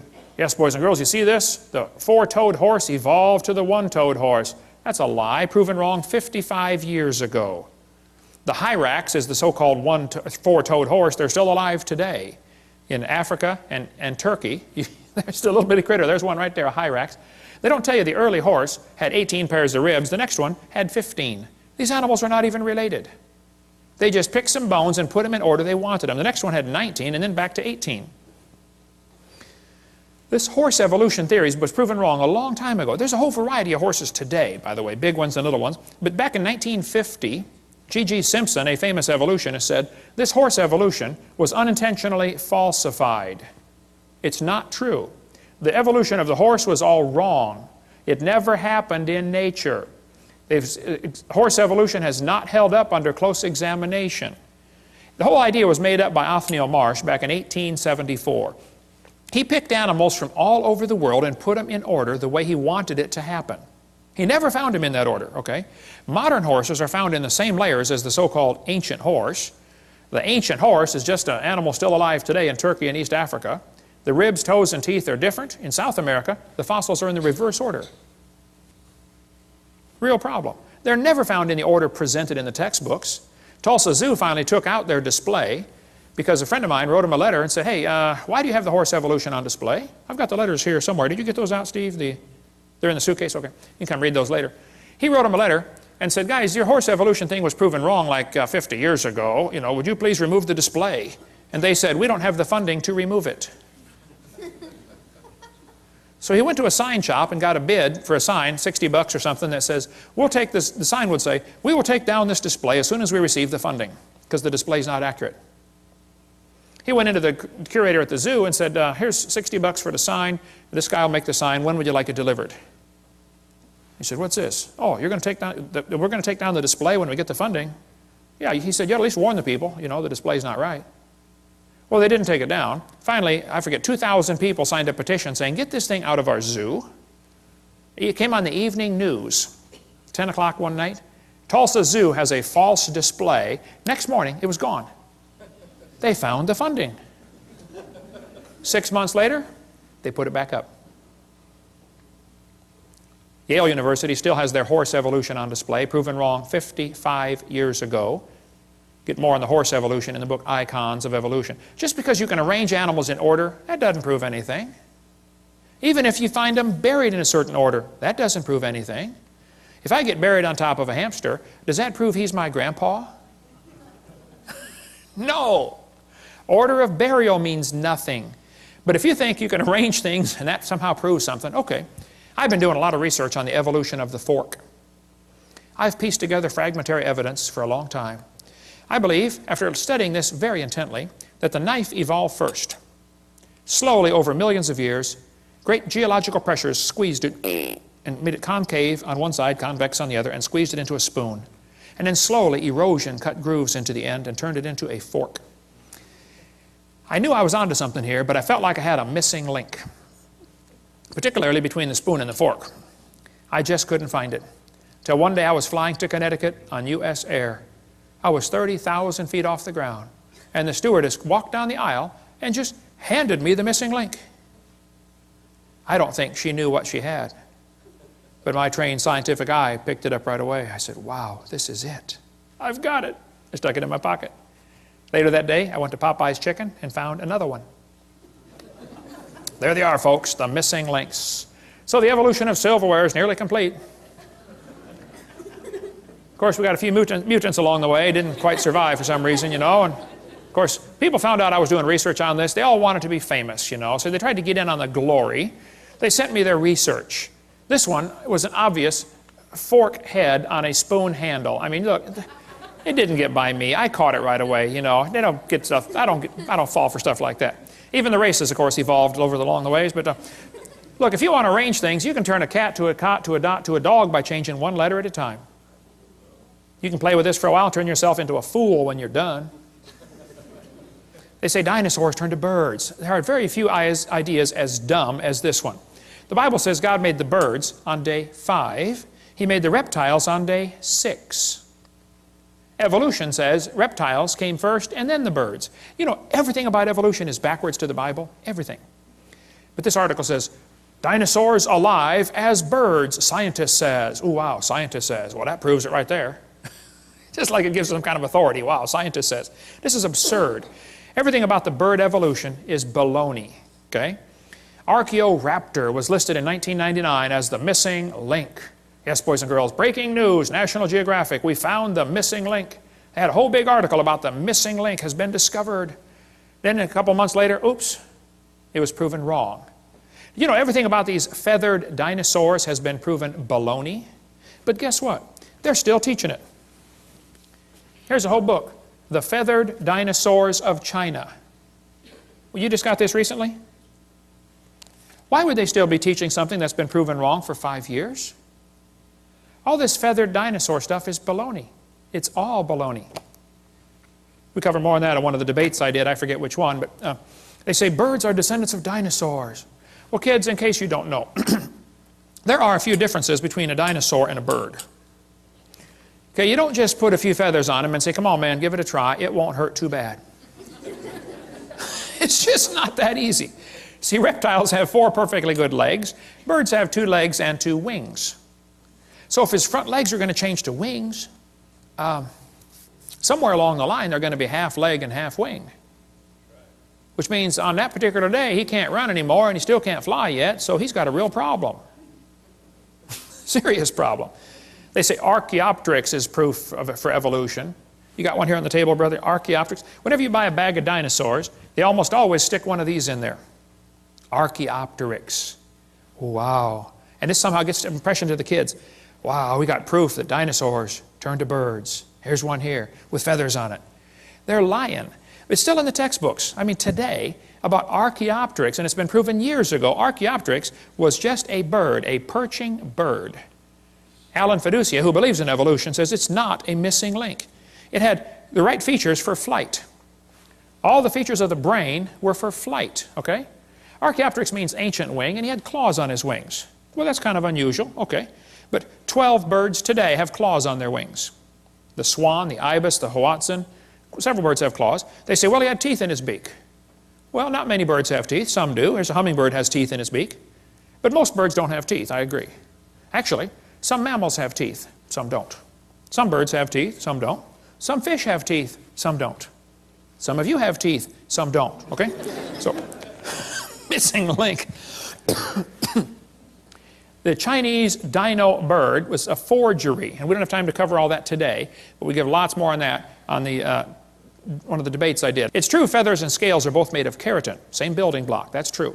But that's where the similarity stops, okay? Actually, birds and reptiles have different lung system, different reproductive system, different body covering, different brain, I mean a different circulatory system. Thousands of differences exist between dinosaurs and birds. That could be a whole seminar by itself. It's interesting, there are 2 different kinds of dinosaurs, the bird hip and the lizard hip dinosaur. Their hips are very different. Ask an evolutionist, which type of dinosaur evolved into the bird? Was it the bird hip or the lizard hip? And they will probably kind of hang their head and quietly say, well, it was the lizard hip. Oh, so now the hip's got to turn around backwards too. in addition to the billions of other changes you got to make, there's no evidence of how dinosaurs evolved to birds. None. Zero. So who's right? Well, Richard Dawkins said, it's absolutely safe to say if you meet someone who claims not to believe in evolution, that person is ignorant, stupid, or insane, or wicked. Sounds like he's open for a discussion. When I went to England, we tried everything to get to debate Richard Dawkins. He refused. He hung up on my secretary. His secretary hung up on me when I called back. Jesus said, you shall love the Lord your God with all your mind. There's no mental reason to reject Christianity. It's a logical deduction to say, hey, there must have been a designer. You see something complicated like this world, you say, hey, must have been a designer.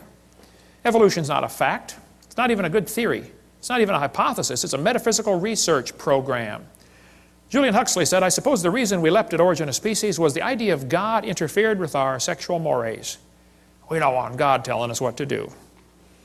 Evolution is a religion. Even Michael Ruse said that. He said, I'm an ardent evolutionist and an ex-Christian. But I must admit that in his one complaint, Mr. Gish is but one of many to make it. The literalists are absolutely right. Evolution is a religion. This was true of evolution in the beginning, and it's true of evolution still today. We believe in evolution because the only alternative is creation. And that's right. That is the only alternative. One Russian atheist astronomer came over here to America, and he was speaking at the university, and he said, folks, either there is a God or there isn't. I thought, wow, now that's a brilliant conclusion to come to. But then he said, both possibilities are frightening. I thought, wow, now that is a brilliant statement. See, if there is a God, we better find out who He is and find out what He wants and do what He says. If there is no God, we're in trouble. We're hurtling through space at 66,000 miles an hour and nobody's in charge. That's a scary thought. Even one famous scientist said, this evolution, transformationism, is a fairy tale for adults. The theory has helped nothing in the progress of science. It is useless. Even if evolution theory is true, it's useless. It's of no value to science whatsoever. Evolution is a kind of dogma which its own priests no longer believe, but which they uphold for the people. Even most scientists don't believe in this, but they're afraid of losing their job or their research grant money, or they're afraid of peer pressure. No different than a fifth grader afraid what the other fifth graders think of them. We got college professors out there teaching these lies that I've covered just because they have to, because that's their job. Muggeridge said, I'm convinced the theory of evolution will be one of the great jokes in the history books of the future. Satan is a liar. And everything about this theory is based on lies. Even Thomason said, these people who go about teaching evolution are great con men. The story they are telling may be the greatest hoax ever. We do not have one iota of fact to support this evolution theory. So Fred Hoyle, the famous astronomer, said, well, life is so complicated, it could not have evolved on Earth, so it must have come from outer space. Well, duh. All that does is postpone the problem. How did it happen out there? This guy says, evolution is a light which illuminates all facts. All lines of thought must follow. This is what evolution is. Well, Pierre de Chardin, the Catholic priest that got most of the Catholics to believe in evolution, including the Pope, who's 3 times now said, we believe in evolution. Pierre de Chardin is one of the guys responsible for the great Piltdown hoax. He's a liar. Absolute bald-faced liar. God's Word is a light. Okay? Not evolution is a light. But if a kid goes 12 or 15 years to school in your school system, how's he going to view the world? Probably like an evolutionist. Why would they teach these lies? Well, some people think that if everybody believes in evolution, that will make it true. It doesn't matter if everybody believed in it. That wouldn't make it true yet, okay? Some people teach the lie to keep the paycheck coming in. Kids, there are teachers that don't believe in evolution, but they keep teaching it anyway because they like their paycheck every Friday. And they will lie to you to keep their paycheck coming in. Some understand the bigger picture, how evolution is the foundation for the New World Order. We cover more on that on Seminar Part 5. Evolution is the foundation for Marxism, Nazism, communism, socialism. That's why when I do debates, I always call it creation versus evolutionism. It drives them nuts, you know, because they're used to saying, oh, it's evolution versus creationism. They always put the ism on creation. So when I flash up my sign at the beginning, it says, creation versus evolutionism debate. They always sit there with that puzzled look on their face. They're trying to read it thinking, you know, something doesn't look right about that, but I don't know what it is. Just get the little jab in there, you know. Why do people believe in evolution? Well, you might want to get this book, The Case Against Darwin. Excellent, short book, quick read for your intellectual friends that want to get the quick picture. Some people, that's all they've ever been taught. When I spoke in Russia, I was over there at the university. There were 30 professors came in to hear me speak. And after about an hour, one of the professors was crying. And I asked the interpreter, I said, what's he crying about? And she said, he's never heard the creation story. He didn't know there was one. All he's ever heard is evolution. He wants you to keep going. I went for another hour. I spoke at a public school over there in Russia. The room would seat 400 kids. They had 700 high schoolers come in there and listen to me for 2 hours. I mean, you could have heard a pin drop the whole time. I couldn't believe it. When I asked the principal before I started, I said, hey, are there any things I shouldn't say to these kids? I know this is a public school. It's kind of sensitive. He said, what do you mean? I said, well, I'm a Christian. Is it okay to tell them, you know, mention the Bible? He said, oh, yeah. Tell them anything you want. I said, well, would it be okay if I told them, you know, how to go to heaven? He said, sure, please do. These kids would love to hear about Christianity. They've never heard any of this. Wow. Door you can drive a truck through, brother. But they use the same lies in Russian textbooks. Here's a Russian textbook talking about the forelimb, proving evolution, the different geologic column strata, all the stuff we covered earlier. So why do they believe this stuff? Well, some believe it because that's all they've been taught. Some, their job depends on it. Some, they hope there's no God to answer to. They did not like to retain God in their knowledge, the Bible says. They just don't like this idea. And it says, God will send them strong delusion. The more I think about this, that is so true. Anybody that believes they came from a rock 4.6 billion years ago has to be strongly deluded. Think about it. Oh, there's so much we could cover on this. Some people simply have too much pride to admit they have been wrong all their life. So, kids are being taught evolution. There's no question about it. Kids are being lied to in these textbooks. There's no question about it. What do we do about it? Well, we cover that in great detail on our public school presentation on the Green series of tapes. Get the public school presentation. We'll tell you step by step what to do, how to get these lies out of your textbook, how you can get on the school textbook selection committee, how you can get your kid exempt from class. Parents, if your kids are in a public school, you should send a little note to the teacher saying, I don't want my child taught evolution. It's against my religious convictions. Sign it, notarize it if you'd like, give it to the teacher and to the principal.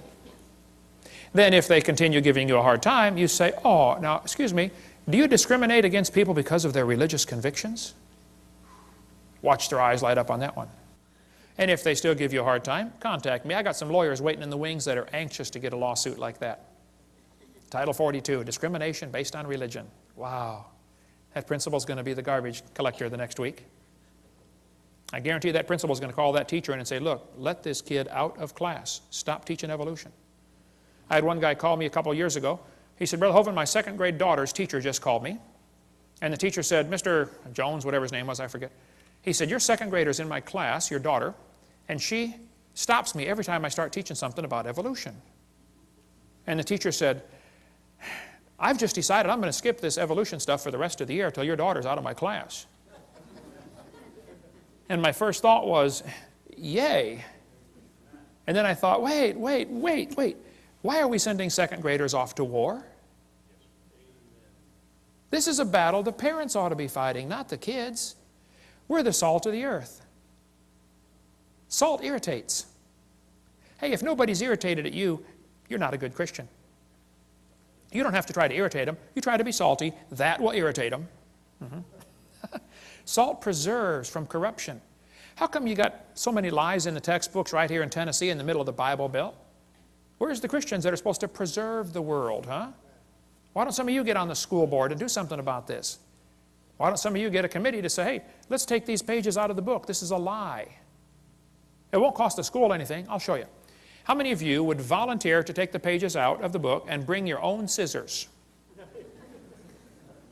Won't cost the school a dime. Let's do better than that. How many of you would pay $20 for the privilege of being on the committee to cut the pages out of the book and still bring your own scissors? We just had a fundraiser. We just raised $1,000 for the school. Wow. Won't cost them a dime. There are many good, sincere, godly public school teachers, and I praise God for them. And they are as frustrated as I am with what's going on. If you've got a good teacher in your school that wants to do what's right, support them. Because I guarantee if there's a teacher that tries to get up and stand up for creation and against evolution, there's a good possibility they'll get fired or get persecuted for it. We cover much more on that on video number 7, how teachers get persecuted for standing up for what's right. Many teach this theory because they simply have never been taught anything else. Many don't know it's okay to teach creation. It's perfectly fine. Well, what do we do? Well, there's a long history of how we got this theory in our schools, and we'll cover all that in the public school presentation. And what do we do about it? It's all covered on videotape number 5. We'll show you the dangers of this theory. It's not just a dumb idea, it's a dangerous religion. And then tell you some real practical steps to fix it on Seminar Part 5. Thank you for joining us. We hope you've enjoyed this video series on creation, evolution, and dinosaurs. Much more important, though, than knowing all the truth and facts about science is to know the truth about whether you're going to heaven or not. If you've never trusted Christ as your Savior, let me explain quickly what you need to do to go to heaven. The Bible says we're all sinners. We've all broken God's laws. We've disobeyed the Creator. We've done wicked things. We're sinners. Some are worse than others, at least in man's eyes, but we've all broken God's